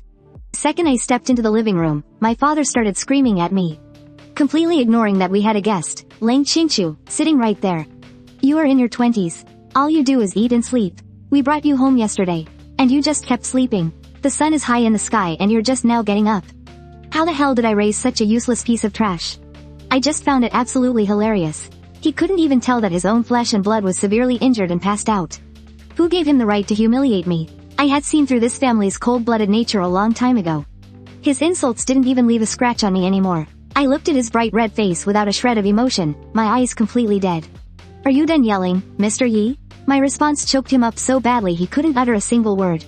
He just glared at me with furious, bulging eyes. I let out a silent scoff, the corner of my mouth curling up. I turned around and headed straight for my room. Behind me, he roared in pure rage. Stop right there, get back down here, we have something to discuss. His tone was absolute, leaving no room for argument. I didn't want to spend another second near these hypocrites. The disgust churning in my stomach made me want to run for the hills. But then I remembered the 10 million, and I stopped in my tracks. I slowly walked back down the stairs and sat on the sofa. I swept my cold eyes over everyone in the room. He picked up his teacup and took a sip, puffing himself up like the grand patriarch. You are not a kid anymore. Hiding out at home isn't a plan. Your mother and I have talked it over. Bai family from the North City is a top-tier billionaire family in the capital. Marrying into their family means you'll be set for life. Even with your awful behavior, you are still our own flesh and blood. As your parents, we have to look out for your future. We will make sure you have the proper dowry and a safety net. At those words, Leng Qingqiu's grip on her teacup suddenly tightened. She finally realized what Mr. Yi meant by a partnership. They were actually selling me off to the Bai family as a live-in son-in-law. An unspeakable wave of rage and frustration shot straight to my head. Then, my mother plastered on a fake smile, reaching out to gently pat my hand. Chen, Mom and Dad hate to let you go, but you're a grown man now, and it's time to settle down. You have to start a family eventually. The Bai family is absolute high society. They are far more powerful than the Yi family. I pulled my hand back without changing my expression, looking down in total silence. A top-tier family? If it was really such an amazing match, there's no way in hell they'd give it to me. They were just using me as a pawn to secure the Yi family's billionaire status. They wouldn't take no for an answer, and honestly, I had no reason to fight it. Before I could even say a word, Ye Yaji suddenly lost it. Mom, you're marrying Chen off to that notorious heiress from the Beijing elite? Why didn't you talk to me about this first? I won't allow it. His face instantly darkened, and my mother rushed in to smooth things over. Yaji, watch your mouth. I'm not making it up. The Bai family's daughter is an absolute nightmare to deal with. Shut up, he barked, cutting her off instantly. His eyes were screaming with a vicious warning. Ye Yaji clenched her fists, staring intently at me. Chen doesn't even know who she is. There's no way he'll say yes. In a split second, all eyes crashed onto me. I raised my head and met Ye Yaji's gaze. Without a single second of hesitation, my clear voice exploded into the quiet living room. I agree. A huge, greedy smile instantly spread across Mr. and Mrs. Yi's faces. Ye Yaji's face twisted into an absolutely ugly scowl, but Leng Qingqiu, she just stared dead into my face. Her grip on the teacup kept tightening, tighter and tighter, until, crack. A sharp snap rang out. She had actually crushed the thick glass with her bare hand. Shards sliced right through her palm. Blood dripped onto the pure white carpet, blooming into wicked red stains. Ye Yaji let out a shocked gasp, her face full of heartache. Sister Qingqiu, you're hurt. Auntie Wang, hurry up and bring the first aid kit. But Leng Qingqiu acted like she couldn't feel the pain at all. She just kept those piercing eyes nailed onto me, never blinking. I gave a cold, dismissive glance at her heavily bleeding hand, not even bothering to furrow my brow. My icy, detached look must have instantly dragged her back to 5 years ago. Back to the final competition of our senior year. She had pushed through a 39-degree fever just to compete, all just so she could see me. When I found out she was sick, my eyes went red with panic. I wiped her tears and scolded her for being so stupid. I was someone who never, ever missed a competition. But that one time, I threw it all away just for her. I half-carried, half-dragged her all the way to the clinic, and didn't leave her bedside for a single second. But now, that same boy who used to panic over her fever, was watching her bleed without a single shred of emotion. Auntie Wang quickly brought the first aid kit over. Ye Yaji hovered around her, eyes red with worry. Choking on tears, she coaxed her to bear the pain, but Qingqiu acted like she didn't even hear her. Her gaze was still nailed onto me, not shifting for even a split second. I just sat there with my hands folded on my lap, like a cold, lifeless statue. All those soft, tender feelings I once had for her, had been completely ground into dust during my 5 years in prison. All that was left was a terror that seeped deep into my very bones. The moment her wound was bandaged, Ye Yaji immediately started cursing at me, saying I was absolutely desperate to sell myself off to another family. She called me a greedy gold digger. She was always so used to judging me with her filthy, twisted mind.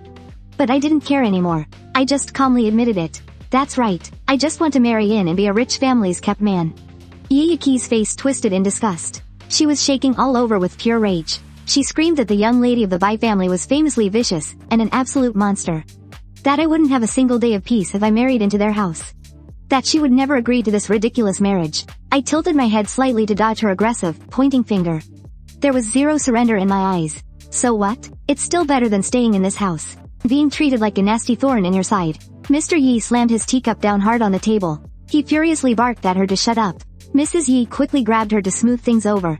She said this was a family decision, and that it was a massive blessing for Chen to marry into their house. And that the Yi family could ride their coattails too. Ye Yaji violently shook off her mother's hand. She glared at me for a long time, before finally storming off in a furious huff.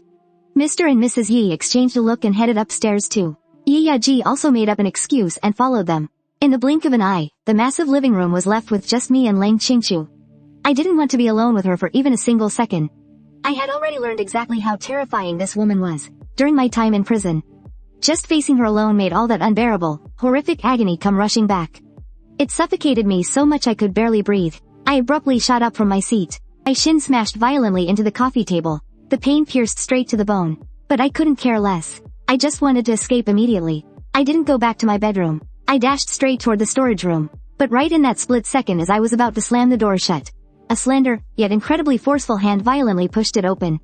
She locked the door behind her and pinned me against it. We were so close it made me shiver. In her cold, piercing eyes, I saw the reflection of my own terrified face. She took in every ounce of my panic and resistance. She watched me tremble beneath her hands, watched me fight with everything I had just to keep her away. She was furious, resentful, but ultimately had nowhere to vent all that burning rage. But the moment she remembered how firmly I had agreed to the arranged marriage out in the living room, the fires of jealousy flared in her eyes. She glared at me. Are you really in that much of a hurry to marry into her family? That's none of your business. Her gaze instantly darkened. She gritted her teeth so hard they clicked. None of my business? Ye Chen, you left my brother in that state. And you think you can just walk away? Did you even ask for my permission? The flames of jealousy were practically eating her alive. Her tone softened just a fraction. But she couldn't hide the desperate anxiety in her eyes. Ye Chen, don't be an idiot. The Bai family isn't a place for someone like you. And you definitely can't afford to mess with their heiress. I stared at her, forcing down the terror churning in my chest. After a long, heavy silence, I finally spoke. I can't afford to mess with her? Then what makes you think I can afford to mess with you? My words pierced Leng Qingqiu right through the heart. Amidst my bitter sarcasm, a flicker of something else flashed across her face. But the moment she met my unbreakable, icy indifference, she snapped back to reality. Realizing I felt absolutely nothing special for her, the storm of complex emotions in her eyes instantly bled into a blood-red fury. I was terrified straight to the bone. I reached out to push her away, but she backed me into a corner, her words dripping with malice. Do you really think I'd ever let you marry another woman? The sheer obsession in her voice made my heart skip a beat. I quickly looked away, forcing myself to sound tough. Who I marry is none of your damn business. Leng Qingqiu let out a sudden, chilling laugh. The sound echoed in the cramped storage room, making my chest tighten with dread. None of my business? As long as my brother remains in that coma, your life belongs to the Leng family. Now tell me again, is it my business or not? Her grip on my shoulders tightened viciously. 5 years of obsession poured into that crushing grip. The pain in my shoulders was agonizing. I gritted my teeth and took it, but my hands couldn't stop shaking. Blood began to seep through the fresh bandages on her palms, staining my clothes red. For a moment, I couldn't even tell if the blood was hers, or mine. Leng Qingqiu hated herself like this. She had once happily planned out her whole future, planning to get into the same college as me, and then confess her feelings. But what happened 5 years ago shattered all her hopes. For 5 whole years, she thought she had long forgotten about me. Yet, the moment she heard I was marrying someone else, the jealous rage in her heart exploded out of control. She told herself over and over again that I was just the ex-con who ruined her brother's life. That I didn't deserve her love. Finally, all the emotion drained from her eyes, leaving behind nothing but a bone-chilling coldness. She let go of me. I shrank back into the corner, cowering there until she slammed the door and left. Only then did my tense body finally break down in uncontrollable shivering. Meanwhile, a fierce argument had broken out in the study. Ye Yaji was shaking with emotion, her eyes red as she confronted her parents. You all know the Bai family's heiress has a terrible reputation. So why are you forcing Chen to marry her? He's your own flesh and blood. How could you even think of throwing him to the wolves like that? Father Ye slammed his hand against the table, his voice booming. You brat, being chosen to marry into the Bai family is a blessing that ungrateful wretch doesn't even deserve. If he refuses to go, are we supposed to send Yaji instead? Seeing Ye Yaji completely stunned into silence, his tone suddenly shifted to the family business, insisting that the East Suburb project was a matter of life and death for the Ye group. They simply couldn't go up against the Bai family. This marriage was their only way out. Mother Ye was weeping softly beside him, sobbing that this was all for the sake of their hundreds of employees. She even tried to comfort herself, murmuring that the rumors might be completely false. Maybe the Bai family's heiress isn't as terrifying as they say. Ye Yaji clenched her fists so hard, her knuckles turned completely white. A suffocating wave of guilt toward me crashed over her, but, faced with the crushing weight of the family's survival, she couldn't force a single word of defense past her lips. Just as the suffocating tension in the study reached its breaking point, Ye Yaji's eyes suddenly welled up with tears. With a dramatic sob, he choked out that he was willing to take my place and marry into the Bai family. He played the part of the incredibly sensible adopted son to absolute perfection. I'm not a biological child of the Ye family anyway, he whimpered. I should have left the moment he came back home. Now that I'm grown, if I can do this for the family, I'll do it willingly. Finally, he let a few pitiful tears fall and asked timidly, Mom, Dad, after I marry into their family, will you stop loving me? Mother Ye's heart instantly broke. She pulled him into a fierce embrace and wailed, swearing he would always be her precious, true son. She would never, ever let him throw his life away in that hellhole. Even Father Ye's stern expression softened with emotion. He turned his piercing gaze back to Ye Yaji and demanded, Do you really have the heart to send a boy we've loved and spoiled for over 20 years to suffer in the Bai family like that? The more perfectly Ye Yaji played the role of a selfless, tragic victim, the more it tore at Ye Yaji's heart. She squeezed her eyes shut, trembling. Finally, she choked out the most agonizingly cruel words. Chen is more used to suffering than you are. With that one, weak little sentence, Ye Yaji completely sealed my fate as the family's sacrificial lamb. All because I was used to suffering. Because I had done nothing but suffer since I was a little boy. So, I deserved to be tossed aside like a cheap pawn for the family's wealth. Doomed to spend the rest of my miserable life burning in that hellhole. Mother Ye's tears vanished instantly, replaced by a relieved smile. She stroked Ye Yaji's hair and coaxed him in a sickly sweet voice. You've been engaged to Leng Qingqiu for years, my sweet boy. There is absolutely no way we'd ever let you marry into the Bai family. Once the East Suburb project is secure, we'll officially lock in your wedding dates with the Leng family. Ye Yaji's ears turned completely red. He couldn't hide the sickeningly smug and excited gleam in his eyes if he tried. Father Ye watched this perfect display of a loving mother and her precious son, a proud, relieved smile finally crossing his face. He told his wife to take their boy to the living room to entertain Leng Qingqiu, while he stayed behind to have a private word with Ye Yaji. Ye Yaji stared at their retreating figures. The thought of me being shoved headfirst into that living nightmare sent a sickening wave of guilt churning in her gut. She opened her mouth to protest, but in the end, not a single sound came out. Meanwhile, as Ye Yaji practically skipped back to the living room, he didn't see Leng Qingqiu anywhere, and he didn't see me, either. Just as he was starting to wonder, Leng Qingqiu suddenly emerged from the shadowy depths of the first-floor hallway. He froze in his tracks. The only thing at the end of that hallway was the storage room. A sickening realization slammed into him, a surge of venomous hatred so intense it almost swallowed his sanity whole. Yet, his face still perfectly maintained that innocent, sweet boy smile. He quickly stepped forward, practically begging Leng Qingqiu in a soft voice to stay for lunch. But Leng Qingqiu just gave a cold, dismissive reply, turning her back and walking out of the Ye estate without a single backward glance. Ye Yaji's eyes locked onto the door of the storage room. Pure, venomous jealousy coiled in his heart like a striking snake. He quickly snapped back, flashing a bright, cheerful smile at Mother Ye. I'll go upstairs and call him down for lunch, he chirped. Mother Ye beamed with utter pride, nodding as she watched him eagerly bound up the stairs. Her eyes were practically overflowing with pure adoration, but Ye Yaji had absolutely zero intention of calling me for lunch. He just wanted to make dead sure I wasn't hiding out in Ye Yaji's bedroom. He aggressively pushed the bedroom door open. Exactly as he suspected, the room was completely empty. As he glared at the beautifully arranged, boyish decorations that filled the space, he gritted his teeth in fury. His sister's doting was his. Sister Qingqiu was his too. And Ye Chen, this true young master who had just popped out of nowhere. What right did he have to steal everything that rightfully belonged to him? A vicious glint flashed across his eyes, and in a split second, he had a whole scheme figured out to deal with me. He rushed downstairs in a few quick steps, and told Mother that I wasn't in my bedroom, so I must have gone back to my storage room.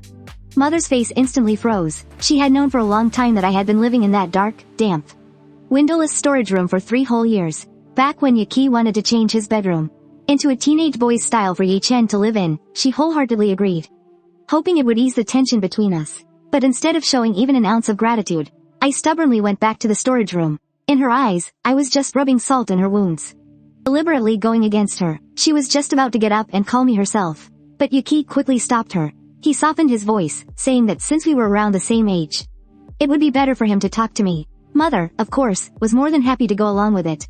But what she didn't see was the sudden, twisted malice that surfaced on Yaji's face the moment he turned around. Yaji walked up to the storage room, without even bothering to knock. He shoved the door open and barged right in. Smirking, he cornered me. Well, hiding in here sleeping in broad daylight? You sure know how to enjoy yourself, big brother. I snapped my eyes open, my gaze as cold as ice, and spat out a cold command, get out. He let out a breathless laugh, like he just heard the funniest joke in the world, and sneered with absolute disgust. Make me leave? Who the hell do you think you are? Don't think you can throw your weight around just because you're mom and dad's biological son. Take a good look at who they actually care about. So what if you're the true heir? You're still just an unloved, unwanted bastard. He tilted his chin way up, his eyes full of contempt and warning. Let me warn you right now. Sister Qingqiu is my woman. Crash like you shouldn't even dream about it. My expression remained perfectly calm. I slowly sat up from the folding cot, walking up to him step by step, and curled my lips into a mocking smirk. Your woman? If you could actually keep her, why would Leng Qingqiu chase me all the way to this storage room? And demand that I don't marry into her family? I leaned in slightly, right next to his ear, and asked with a smirk, want to know what else she told me? His eyes instantly went bloodshot. Gritting his teeth, he demanded, what did Sister Qingqiu say to you? I stared him down, enunciating every single word. She said, the heir of the Bai family isn't someone you can mess with, but I, Leng Qingqiu, I'm giving you permission to mess with me. Those words ruthlessly struck a nerve. His face instantly contorted in rage. He raised his hand and swung hard at my face, screaming, you shameless piece of trash. I casually dodged to the side, and with a backhand, slapped him fiercely across the face. I put every ounce of my strength into that slap. The corner of his mouth split open right on the spot, blood dripping down his chin, staining that carefully chosen yellow shirt of his a glaring red. Ye was completely stunned. He stared at me with wide, disbelieving eyes. When he finally snapped out of it, a monstrous hatred practically swallowed him whole. He shrieked, calling me garbage, and swore he would make me pay dearly for this. Then, clutching his face, he ran out of the storage room, wailing at the top of his lungs. In the living room, Mother was so startled by the agonizing scream that she jumped up. Seeing the bright red handprint on his face, her heart ached so much that her eyes immediately welled up with tears. Without even asking what happened, she just assumed I started it, screaming at the storage room. Ye Chen, get out here right now. I wasn't surprised in the slightest, nor did I feel an ounce of regret. I took my time walking out to face her fury head on. The second she opened her mouth, the interrogation began. How could you hit Yaji? He is your brother. She didn't even bother to ask why I hit him. She just pinned all the blame straight onto me. I looked at her, a freezing smile reaching my eyes. Mrs. Ye, aren't you going to ask me why I beat him up? She froze for a second, but looking down at Ye Yaji, who was crying his eyes out in her arms, she hardened her heart and forced me to apologize, saying that no matter the reason, I had no right to lay a hand on him. No matter the reason. Wow, in her eyes, I, her own flesh and blood, could never compare to the Ye Yaji she had raised for 20 plus years. I sneered and asked, and what if I said he hit me first? What if it was just self-defense? She immediately jumped to deny it, saying Yaji was always so sweet and well-behaved, that there was no way he'd throw the first punch. She even yelled at me for turning the house upside down the second I came home. So desperate to convict me. But under my increasingly icy stare, her voice slowly lost its confidence. I took a step closer, pressing her. Why did you stop? Did you lose your nerve? Or do you just not dare to say it? This sweet and well-behaved golden boy of yours pushed someone down the stairs 5 years ago, left them in a coma, and then turned right around and pinned a crime on me. On my very first day back, he framed me for ruining his suit, humiliating me in front of every single guest in Haicheng. Just the other day, he pulled the exact same stunt. He claimed I pushed him down the stairs, getting me whipped with a belt by Ye Chen, forcing me to chop off my own finger just to repay you for giving birth to me. He wouldn't even let it go while I was in the hospital. He immediately ran and told Lu Rian about it, dying for me to be thrown back into prison. So tell me, Mrs. Ye, do you genuinely not know about the things he's done, or are you just playing dumb? Are you really blind to all the hell I've been put through, or do you just enjoy watching it happen? Do you just want to see me dragged down to the deepest pits of hell? Confronted by my questions, she broke down, sobbing my name, crying that she cared about me just as much as she did Yaji. I suddenly burst into loud laughter. I laughed until tears streamed down my face. Laughed until the wound on my shoulder felt like it was ripping open again. And yet, I laughed with absolute clarity. You're the one who claims to love me, yet you're the one who drove me insane. 5 years ago, I was the top student at Haicheng First High, the provincial champion of the college entrance exams, a guaranteed admit to the best universities in the country. And 5 years later, I'm a lunatic, a parasite, an ex-con who won't be able to hold his head high for the rest of his life. Didn't you personally make sure I ended up exactly like this? You protected Ye Yaji, hid him under your wings, yet you talk about loving me while shoving me straight into hell. What right do you have to say you treat us the same? She shook her head frantically, gasping for air as she sobbed, saying it wasn't like that. Ye Yaji immediately put on a pathetic, pitiful act too. Crying fake tears, he accused me, saying that bullying him wasn't enough, and that I just had to bully mom too. The mother and son hugged each other and wailed, putting on a show like it was the most tragic thing in the world. This whole scene was witnessed clearly by my father and Ye Yaji, who had just walked out of the study. My father immediately roared at me, calling me an ungrateful bastard. cursing me for being heartless, saying I was blind to how mom and my brother were sick with worry over me. I looked up and gave him a freezing glare, the corners of my mouth curling into a deeply mocking smirk. I couldn't even be bothered to say a single word, but that half-smile of mine cut deeper than any accusation ever could. Mr. Yi was so furious his face turned completely blue. He stormed over, raising his hand to slap me hard across the face. Ye Yaji blocked the furious old man, frantically begging him not to do anything reckless. "Just talk it out," she pleaded, but he just roared back with bloodshot eyes. "He swore you was going to teach me, this disrespectful brat, a lesson," struggling against her to get his hands on me. I just stared at him coldly, feeling nothing but absolute disgust. This old fool never learns his lesson. Just a few days ago, he was pushed so far. He almost lost his mind, and now, in the blink of an eye, he dares to raise a hand against me again. His hatred for me runs deep in his bones. He might be my biological father, but the way he looks at me is like he's staring at his worst enemy. He barked at me, demanding I apologize to his precious wife and Ye Yaji. I narrowed my eyes and shot back. "Why the hell should I apologize?" He pointed a trembling finger at me and roared. "You beat up Yaji and made your mother cry. Don't you think you owe them an apology?" I sneered back, my voice ice cold. "I beat Ye Yaji because the little punk had it coming. And as for Madam Yi crying, that's just her guilty conscience catching up with her. It has absolutely nothing to do with me." Every word I said struck like a hammer. I didn't back down a single inch. The old man was shaking violently with rage. He tried to lunge at me again, but Ye Yaji pulled him back. She snapped her head toward me and yelled, Chen, can't you just keep your mouth shut? He's still your father." I crossed my arms and gave a cold laugh. He was literally about to strike me, and I'm not even allowed to talk back? My so-called father is dead to me. I'm just an orphan. That completely lit the fuse. He pointed at me, exploding into a fit of cursing. "You absolute curse. Ever since you crawled back, this house hasn't seen a single day of peace." I immediately fired back. "A curse? You should keep that title for yourself, Mr. Yi. If it wasn't for you sleeping like a dead pig back then, would I have been snatched away as a newborn and left as an orphan? If you hadn't insisted on taking in that pathetic excuse of an adopted son, Ye Yaji, would I be constantly stabbed in the back by that fake heir in my own home? The one turning this house upside down is you. You spineless, pathetic excuse for a man. Yet you have the nerve to pin all the blame on me? Who the hell do you think you are?" Years of bitter resentment exploded all at once. Every single word was like a dagger, plunging violently into his chest. He'd been the big boss his whole life, completely used to people kissing his feet. When had he ever been humiliated like this by his own flesh and blood? His chest instantly tightened in sheer rage. He was heaving violently, pointing a shaky finger at me, completely unable to string a single coherent sentence together. But I wasn't done yet. I went full throttle. "If I were you, the moment I lost my child, I'd be too ashamed to even keep breathing.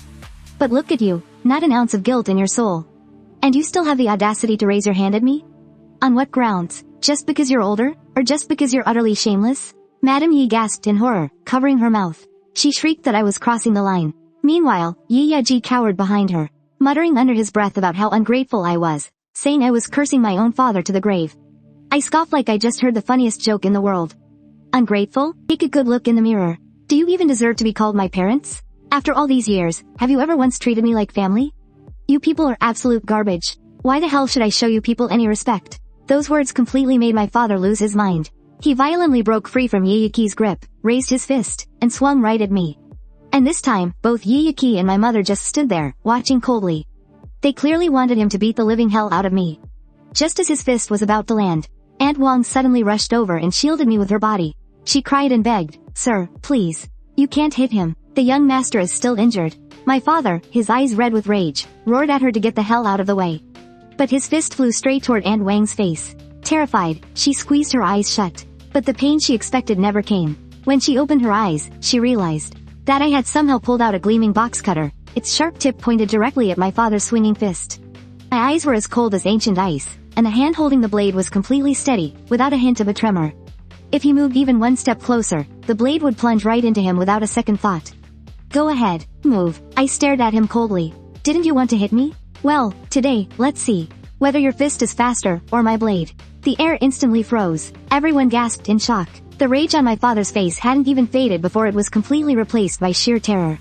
His fury was violently choked off by the blade, leaving him gasping heavily for air, like a broken, rusty bellows. The rapid panting didn't calm him down. Instead, it made him dizzy, and his limbs went completely numb. A second later, he collapsed hard onto the floor with a heavy thud. My mother, Ye Yaji, and Ye Yaji instantly panicked. My mother threw herself down beside him, trembling all over as she screamed his name. Ye Yaji burst into real tears, too. He turned and glared at me with pure hatred. This is all your fault. You did this to Dad. I actually had a faint smile in my eyes as I coldly watched this entire pathetic circus play out. Aunt Wang was also terrified. She frantically asked me, "Young master, what's happening to the master?"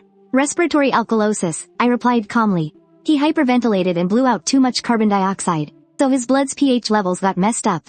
Aunt Wang didn't understand a single word. She paced around in a total panic. "What do we do then, young master?" I smirked, my tone completely ruthless. "What do we do? If he can be saved, save him. If not, let him die." Seeing me act so cold-blooded, Ye Yaji couldn't help but yell, "Ye Chen." But I acted like I didn't even hear her. I walked straight to the dining table and sat down. I picked up my chopsticks and just started eating. This total disregard for whether my father lived or died chilled my mother and Ye Yaji to the bone.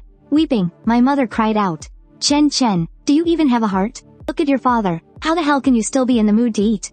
I picked up a piece of braised pork, chewed it slowly, and swallowed it all down.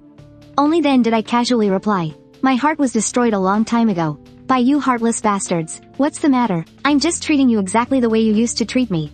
I just couldn't take it anymore. I still remember the spring festival during my senior year of high school. I had a high fever for 3 days and 3 nights straight, lying in the storage room, completely unable to get up. Not a single person in the Yi family came to check on me, let alone bring me even one bite. A single bite of food. They just left me there to die. Wasn't until 3 days later, when Auntie Wang came back to work, that she found me barely breathing. One step later, and I would have been dead. But when Auntie Wang pleaded for me, my so-called father just thought I was faking it for sympathy. And that woman, she knew perfectly well I hadn't had a drop of water or a bite of food for 3 days.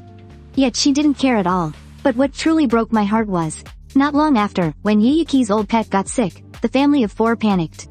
They rushed it to the vet and spent over 100,000 yuan on medical bills. They even threw a funeral for it. But they would rather believe Ye Yaji's ridiculous nonsense that her pet caught my sickness, than believe the actual vet's diagnosis. Just to vent her anger, my father punished me, right in the middle of an agonizing hemorrhoid flare-up, forcing me to stand out in the freezing snow. My mother just stood there, letting out fake sighs, without doing a damn thing to stop him. I was so frozen that the excruciating pain turned numb. Everything went black, and I passed out. Once again, it was Auntie Wang who rushed around to take care of me. That illness lasted for half a month, leaving me with a severe, chronic hemorrhoid condition ever since. The old me was so starved for affection, even being treated like literal garbage. I still clung to unrealistic hopes for this family. It wasn't until I was thrown into prison that the disappointment finally piled high enough. I completely saw through the true, disgusting faces of these people. Ye Yaji glared at me, her eyes burning with hatred, as she screamed and cried, "If anything happens to Dad, I swear I won't let you get away with this." I stopped eating. Smack. I slammed my chopsticks down onto the table. I snapped back fiercely, "You won't let me get away with this? What right do you have to threaten me? Your precious father ending up like this. Isn't it all because of you?" I stood up, stepping closer and closer to her. "Weren't you the one who barged into my room first? Weren't you the one who provoked me first? Weren't you the one who raised your hand to hit me, forcing me to fight back?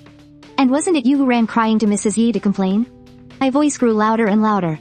"You started all of this. Your father saw you playing the victim and took his anger out on me, getting himself so worked up that he started hyperventilating. This is all your fault. And yet you have the nerve to blame me?" The exact moment the words left my mouth, I raised my hand. Smack. A sharp sound echoed as I slapped her hard across the face. "I've been way too damn nice to you," I said coldly. With that slap, the other side of her face instantly swelled with a bright red handprint. Now, both cheeks matched perfectly. Seeing this, my mother let out a piercing scream and lunged at me. "Ye Chen, how dare you hit her again? Are you trying to turn this house upside down?" I let out a cold sneer and sidestepped her. She missed completely, crashing heavily onto the floor with a loud thud. Driven to absolute madness, Ye Yaji couldn't hold back her rage any longer. She roared, "Ye Chen, that is enough." I stumbled backwards, almost falling flat on my back. Thank God Auntie Wang caught me just in time. Seeing this, Ye Yaji was startled and instinctively reached out to catch him. But a second later, she froze and pulled her hand back, the worry completely vanishing from her face. Then, with a look of utter disappointment, she scolded, "No matter what happened, you can't just go around hitting Yaji. Besides, Dad is sick right now. When are you going to stop throwing a tantrum?" The sneer on my face deepened. "Since you know your precious dad is sick, I didn't see you call 911, let alone do any first aid." I spoke up, "Auntie Wang, go to the kitchen and grab a trash bag." Though confused, Auntie Wang still did as she was told, bringing a trash bag from the kitchen. I took it and shoved it straight over Mr. Yi's head. This move left Mrs. Yi Ye Yaji and Yaji absolutely furious. Yaji raised a hand to slap me, screaming that I was a monster trying to kill the old man. But I slapped their hand away. If you don't know what's going on, shut your damn mouth. My sharp shout froze everyone in the room. I coldly swept my gaze across them and explained clearly. The plastic bag is to increase his carbon dioxide levels. It fixes the respiratory alkalosis caused by his hyperventilation. By making him breathe back in the carbon dioxide he just exhaled. It restores his body's acid-base balance. Pausing for a moment, I threw a look of pure disgust at Yaji and sneered, aren't you supposed to be in the top 10 of your class at Shunwi High? How do you not even know something as basic as acid-base balance? Her face turned bright red, left completely speechless. Not long after, Mr. Yi finally caught his breath. He ripped the trash bag off his head, slammed it onto the floor, and scrambled up to attack me. I'd strongly advise you to stay rational, Mr. Yi, I said chillingly. Otherwise, if you have another attack, you won't be so lucky. You ungrateful brat. Mr. Yi was shaking with pure rage. I gave him a flat look, scoffed, and turned to head upstairs. He screamed at my back, yelling that if I had any spine, I wouldn't sleep upstairs. Get the hell back to the storage room. I stopped on the stairs, and looked down at him from above. I didn't sleep there before, because I didn't want to owe you anything. But I'm taking that room now, because I just saved your damn life. And as far as I'm concerned, your life is only worth the price of a single bedroom. Otherwise, I wouldn't just be taking a room, I'd be taking this entire mansion. And you'd be the ones getting the hell out. You're twisting everything. Mr. Yi choked with rage, clutching his chest as he teetered on the edge of another attack. Seeing this, Ye Yaji frantically grabbed the plastic bag from the floor and shoved it right back onto his head. Watching the plastic bag puffing in and out in such a ridiculous way, I smirked. The moment I completely stopped giving a damn, I became unstoppable. Seeing them suffer like this, I've honestly never felt so damn good in my entire life. Back in my bedroom, I lay down on the soft, massive bed. I let out a long, heavy sigh. If I hadn't been stolen at birth, I would have spent the last 23 years sleeping in a comfortable bed like this every single day. A moment later, there were 3 rhythmic knocks at my door. I called out for them to come in. Just as I thought, it was Wang Ma. She was holding a steaming bowl of clear noodle soup. Eldest young master, you only had a few bites earlier. You must still be starving. Hurry up and eat some noodles. I sat up and leaned against the headboard, taking the bowl from her. There was a poached egg resting on top, served with some greens and garnished with bright green scallions. She had even added a few drops of sesame oil. It smelled absolutely amazing. My eyes welled up with tears, and I softly thanked Wang Ma. In this entire Yi family household, she was the only one who genuinely cared about me. She always looked out for my well-being and fiercely protected me. If it hadn't been for her, I would have been dead several times over by now. She looked at my teary eyes, her face filled with absolute heartbreak. After a moment of hesitation, she suddenly pleaded with me. Eldest young master, why don't you just sneak out and run away tonight? My eyes grew warm, and my voice trembled slightly. Wang Ma, I know you want what's best for me, but I can't just leave. But why? Don't tell me you actually still care about this family. Wang Ma was frantic and deeply distressed. Young master, you have no idea just how ruthless the master really is. Your shoulder was just stitched up yesterday. The anesthesia hadn't even worn off yet. And he dragged you out of the hospital and brought you back here, all so he could marry you off to the daughter of the Bai family. She didn't dare say the rest, how my so-called father had roughly grabbed me in that hospital room, dragged me right out of the bed, and threw me onto the floor, ripping my freshly stitched wound wide open again. I had to be rushed right back into surgery. Maybe marrying into the Bai family as a live-in son-in-law won't be so bad, I said with a faint smile, trying to comfort her. She wanted to argue, but I quickly changed the subject, putting my head down and taking huge bites of the noodles. I devoured the entire bowl, not even leaving a single drop of broth behind. The second Wang Ma left the room with the empty dishes, the fake smile on my face instantly vanished. I made a silent vow to myself. Wang Ma, just wait a little longer. Once I marry into the Bai family, and get my hands on that 10 million settlement fee, I'm going to send you and Wang Yang overseas. Only when you are completely out of the Yi family's control, will I be able to ruthlessly settle the score with them, once and for all. From that day on, I locked myself in my bedroom all day long. I only ever went downstairs to eat, doing everything I could to avoid running into anyone from the Yi family. Things were unusually calm. Even that bastard Ye Yaji was surprisingly quiet, and didn't come looking for trouble. Before I knew it, 7 days had passed. This morning, right after I finished washing up and opened my bedroom door, I saw my so-called mother standing right there, holding a shopping bag. I glared at her coldly. What do you want? Over the past few days, she had tried to get close to me several times, but I had calmly brushed her off every single time. She stood there with a warm, motherly smile. She held the shopping bag out to me, offering it up like it was some kind of prize, and said, Chen, come on, try it on. Mom picked out this suit just for you. I didn't even flinch. Mrs. Yi, just get to the point. Skip the fake act. Her smile instantly froze on her face, and her eyes welled up with tears. Chen, she whined, sounding so wronged. Do things always have to be so ugly between us? I just wanted to buy my son an outfit. Do my duty as a mother. Won't you even give me the chance to do that? I cracked a smile, my eyes practically dripping with sarcasm. You didn't care about your duty back then, and you didn't care later. But suddenly, now you want to play mom? Instead of giving me a suit that I'm only going to wear to a banquet, you might as well. You obviously want something from me. Why use this motherly duty crap to make yourself look good? Spit it out. Let me guess, there's a dinner party tonight? And the Bai family's precious heiress is going to be there, so you need me to show up looking the part? I didn't pull a single punch, tearing her facade apart without leaving her a shred of dignity. Her tears were like a faucet. They started falling right on cue. She desperately shook her head to deny it, but I cut her off again. Oh, so if this isn't about setting me up with the Bai family's daughter, then there's zero reason for me to wear this suit. Take it back. Actually, just give me the cash. I'll buy what I actually want. As I said that, I held my hand out to her, palm up. She froze right there on the spot, completely caught off guard. I watched her stand there looking so utterly humiliated, and I didn't feel a single drop of pity. Honestly, it felt great. I went to slam the door in her face, but she suddenly snapped out of it and shoved her hand against the frame. Chen, there's an auction in Haicheng tonight. The Bai family's daughter will be there. I bought you these clothes because I wanted you to see her for yourself, to see your future wife. I let out a cold laugh. And? What then? If I meet her and I don't like her, are you going to call off the wedding? That shut her up immediately. This whole arranged marriage was forced on me by the Yi family. I never had a say in it to begin with. I saw through her bullshit a long time ago. She wants to use my marriage to cash in, while playing the part of the loving, caring mother. Her hypocrisy just made me sick. I didn't say another word. I reached into the bag and pulled out the outfit. A red, short-sleeved, open-collar shirt with a matching jacket. The style was boring and completely generic. Anyone with eyes could tell it was bought at the last second just to check a box. I leaned in, dripping with sarcasm. You really outdid yourself, Mrs. Yi. She looked incredibly uncomfortable. She quickly stammered that I could pick something else if I didn't like it, but I just tossed the clothes right back at her. My injuries haven't healed yet, I said, my voice dead cold. You absolutely sure you want me showing up in a short-sleeved, open-collar shirt? The deep, purple bruises from the old man's belt are still plastered all over my arms. And let's not forget the massive, ugly scars across my shoulders. Wearing something that shows off my arms is just going to put it all on full display. It finally clicked in her head. Her face drained of color as she started to apologize, looking genuinely guilty for once.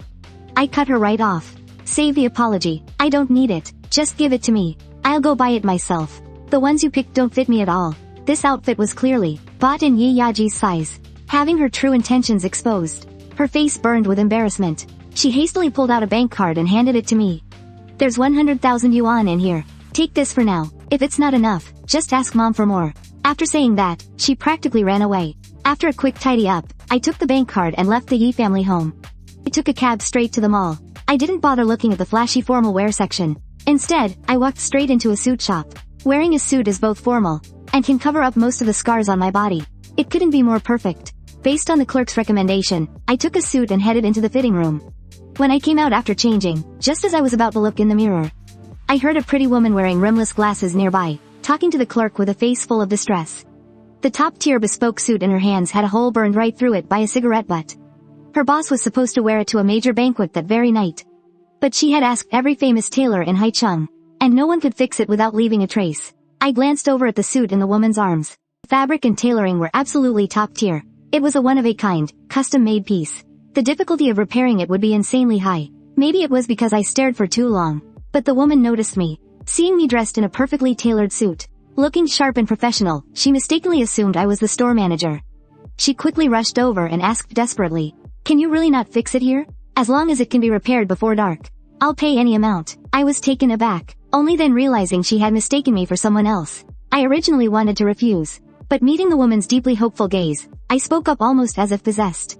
"Wood, embroidery work?" Woman froze, looking visibly conflicted. But right now, she truly had no other options. She could only grasp at straws. She gritted her teeth and asked, "What kind of embroidery do you do? How good are you?" "I do Su embroidery. My skills should be decent enough." I had actually learned my Su embroidery back in Haicheng prison. I was the best embroiderer in the entire prison, though I was never quite sure exactly how good I really was. The woman looked incredibly skeptical. Su embroidery was notoriously complex and extremely difficult to master. Could this young guy in his early 20s standing right in front of her really pull it off? I didn't make any arrogant claims. I just calmly said, I don't know if I can make it absolutely perfect. But this suit of yours with a burn hole in it, there's no way she can wear it to the banquet as it is. The woman gritted her teeth, and immediately handed the suit over to me, praying frantically in her heart that it had to work. I carefully examined the hole left by the cigarette, my fingertips gently rubbing the surrounding fabric. An embroidery design quickly took shape in my mind. I immediately asked the clerk for the needles and threads I needed. I sat down at the table, my eyes instantly shifting into absolute focus. Before starting the embroidery, I took a single silk thread, and split it into 48 microscopic strands. Just this single technique completely dumbfounded both the woman with glasses and the store clerk. The woman's heart started pounding wildly, just from seeing this alone. She knew for a fact, I was absolutely no amateur, but a genuine, top-tier master. The silver needle in my hand darted like a nimble fish, weaving effortlessly through the fabric. Sue embroidery is all about the delicate, precise needlework, and perfectly even stitches. With every single move, my needle was flawlessly accurate. The pressure was just right, as the silk threads unfurled and wove together right beneath my fingertips. Slowly, they brought to life a blooming, multi-layered, incredibly lifelike peony. I touched up the center with just a hint of gold thread. Under the lights, it caught a subtle, dazzling shimmer, almost like fresh morning dew. It instantly breathed life into the entire flower. A good while later, I tied off the final stitch. I gave it a careful look over to make sure it was perfect, then handed the suit back to the woman. She snatched it up eagerly, and the moment she saw the embroidery, her eyes went wide. She was absolutely stunned, completely mesmerized. This is just gorgeous. This isn't just a repair. It's a straight-up masterpiece. The staff around us broke into awe-struck gasps, looking at me with pure admiration. A faint, easy smile tugged at the corner of my lips. As long as you're happy with it, I said. The woman nodded furiously, practically stumbling over her words in excitement. She insisted on paying me a massive reward, but I just waved it off. No need. It was just a small favor. Think of it as me earning some good karma, changing up my luck a bit. After showering me with endless thank yous, she hurried out with the suit. By the time I stepped out of the boutique, I realized it was already dark out. The streetlights had been on for a while. I grabbed a cab back to the Ye residence, only to find the four of them hadn't bothered to wait for me at all.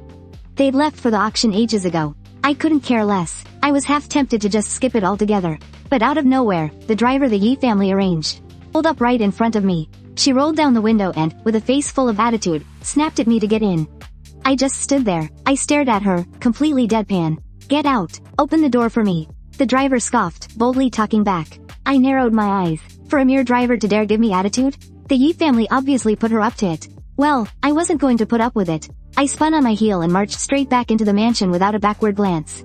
The driver instantly panicked. Mr. and Mrs. Ye had given her strict orders to get me to that auction, no matter what. She scrambled into the house after me, suddenly all smiles, bowing and groveling. She was an absolute nervous wreck. I just sat back on the sofa, cool as a cucumber. I poured myself some tea, took a slow sip, and didn't spare her a single glance. I let her sweat until she thoroughly remembered her place. She kept babbling apologies, and after wasting a solid 30 minutes, I finally set my cup down and stood up. Looking like she'd just dodged a bullet, she sprinted to the car and respectfully held the back door wide open. Only then did I step in, totally satisfied. Meanwhile, the auction was already halfway through. The four members of the Ye family sat in the VIP section. The father's face looking like a thundercloud.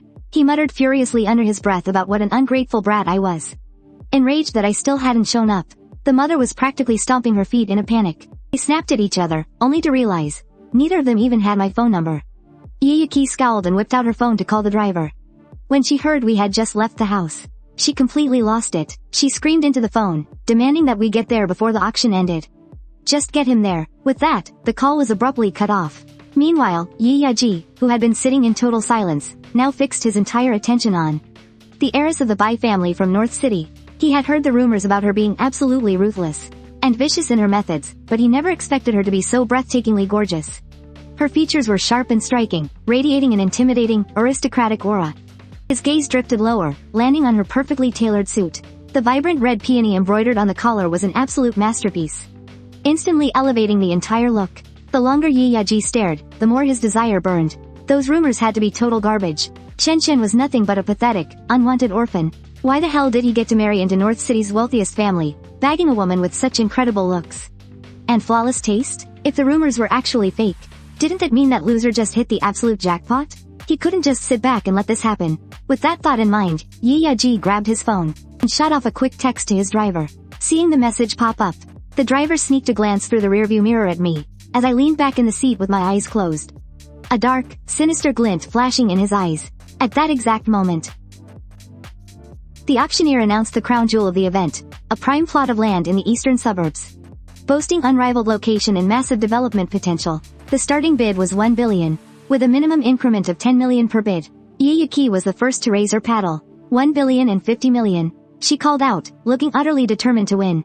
Leng Qingqiu immediately followed suit. 1 billion, 100 million. With those two kicking things off, the bidding war erupted across the room. The price skyrocketed, rapidly smashing past the 2 billion mark. Most of the smaller families and businesses were completely priced out, forced to just sit back and watch this clash of the titans. Right then, the man who had been sitting quietly beside the Bai heiress, Special Assistant Chen, slowly raised his paddle. His voice was completely calm and unhurried. 3 billion. That single bid jacked up the price by a full billion. It hit the room like a bomb, instantly silencing the chaotic chatter. The Ye family members looked absolutely sick. They had no idea the Bai family had such deep pockets. But they were already in too deep to back out now. If they folded here, everything they had worked for would be completely flushed down the drain. Ye Yaji shot a desperate look at Leng Qingqiu. They locked eyes for a split second, and silently agreed to join forces. Backed by Leng Qingqiu's massive capital, Ye Yaji slammed her paddle up again. 3 billion, 500 million. She threw a cocky, provocative smirk at the Bai heiress. But the heiress didn't even bother to glance her way. Special Assistant Chen didn't even blink. He just coldly upped the bid again. 4 billion, 500 million. Another brutal, 1 billion jump. Ye Yaji gritted her teeth and chased it. 5 billion, 6 billion, 500 million. 8 billion. Ye Yaji and Leng Qingqiu both shot up from their seats, their faces pale with absolute shock. 8 billion. That was practically more than the damn land was even worth. Ye Yaji glared viciously at the woman and screamed out, Bai Ningbing, are you out of your damn mind? Finally, Bai Ningbing, the untouchable heiress of North City, turned her head to look at her. Just bid, she replied, her voice completely deadpan. Not a single trace of emotion crossed her face. She was terrifyingly calm. This completely destroyed Ye Yaji's confidence. Even by joining forces, the Ye and Leng families could only scrape together 10 billion at most. If they went over that, the Ye family would be in serious danger of a broken cash flow. Ye Yaji gritted her teeth and called out, 8.5 billion. Before she even finished speaking, Special Assistant Chen immediately raised his paddle. 10 billion. A long silence fell over the room. Ye Yaji and Leng Qingqiu exchanged a look. Both saw the utter helplessness and defeat in each other's eyes. They knew, in this battle, they had lost. 10 billion going once. Sold. The hostess slammed her gavel in excitement. The East Suburb plot was officially bagged by the Bai family. The mood of the Ye and Leng families hit absolute rock bottom. Mr. Ye was fuming, but given the occasion, he had to force himself to hold it in. Father and daughter exchanged a look. Both knew that right now, their only hope was for Ye Chen and Bai Ningbing to get married. That was the only way they'd get a piece of the East Suburb project. Ye Yaji took a deep breath, adjusted her jacket, put on a brave face, and walked over to Bai Ningbing with a friendly handshake. Mr. Ye also slapped on a huge smile, inviting Bai Ningbing to the banquet hall to talk things over. Bai Ningbing gave a cool hum, and shot Special Assistant Chen a look before leaving.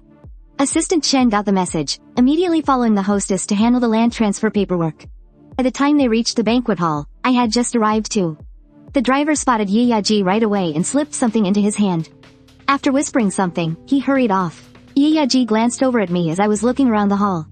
He casually picked up a glass of juice, dumped the powder in, and swirled it around. He called over a waitress and jutted his chin in my direction. He motioned for her to bring the drink over to me. When the drink arrived, I didn't think much of it. After all, servers handing out drinks is totally normal at a banquet.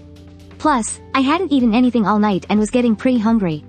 So I took the glass and wandered over to the dessert table. I munched on some pastries and drank it all down. Seeing me finish the juice, Ye Yaji's eyes flashed with pure malice. He strolled over to me with a cocky swagger and started mocking me for being a country bumpkin, calling me an absolute embarrassment. I was just about to take a bite of my cupcake. Hearing that, I shot back coldly. Ye Yaji, have I been too nice to you? You'd better back the hell off.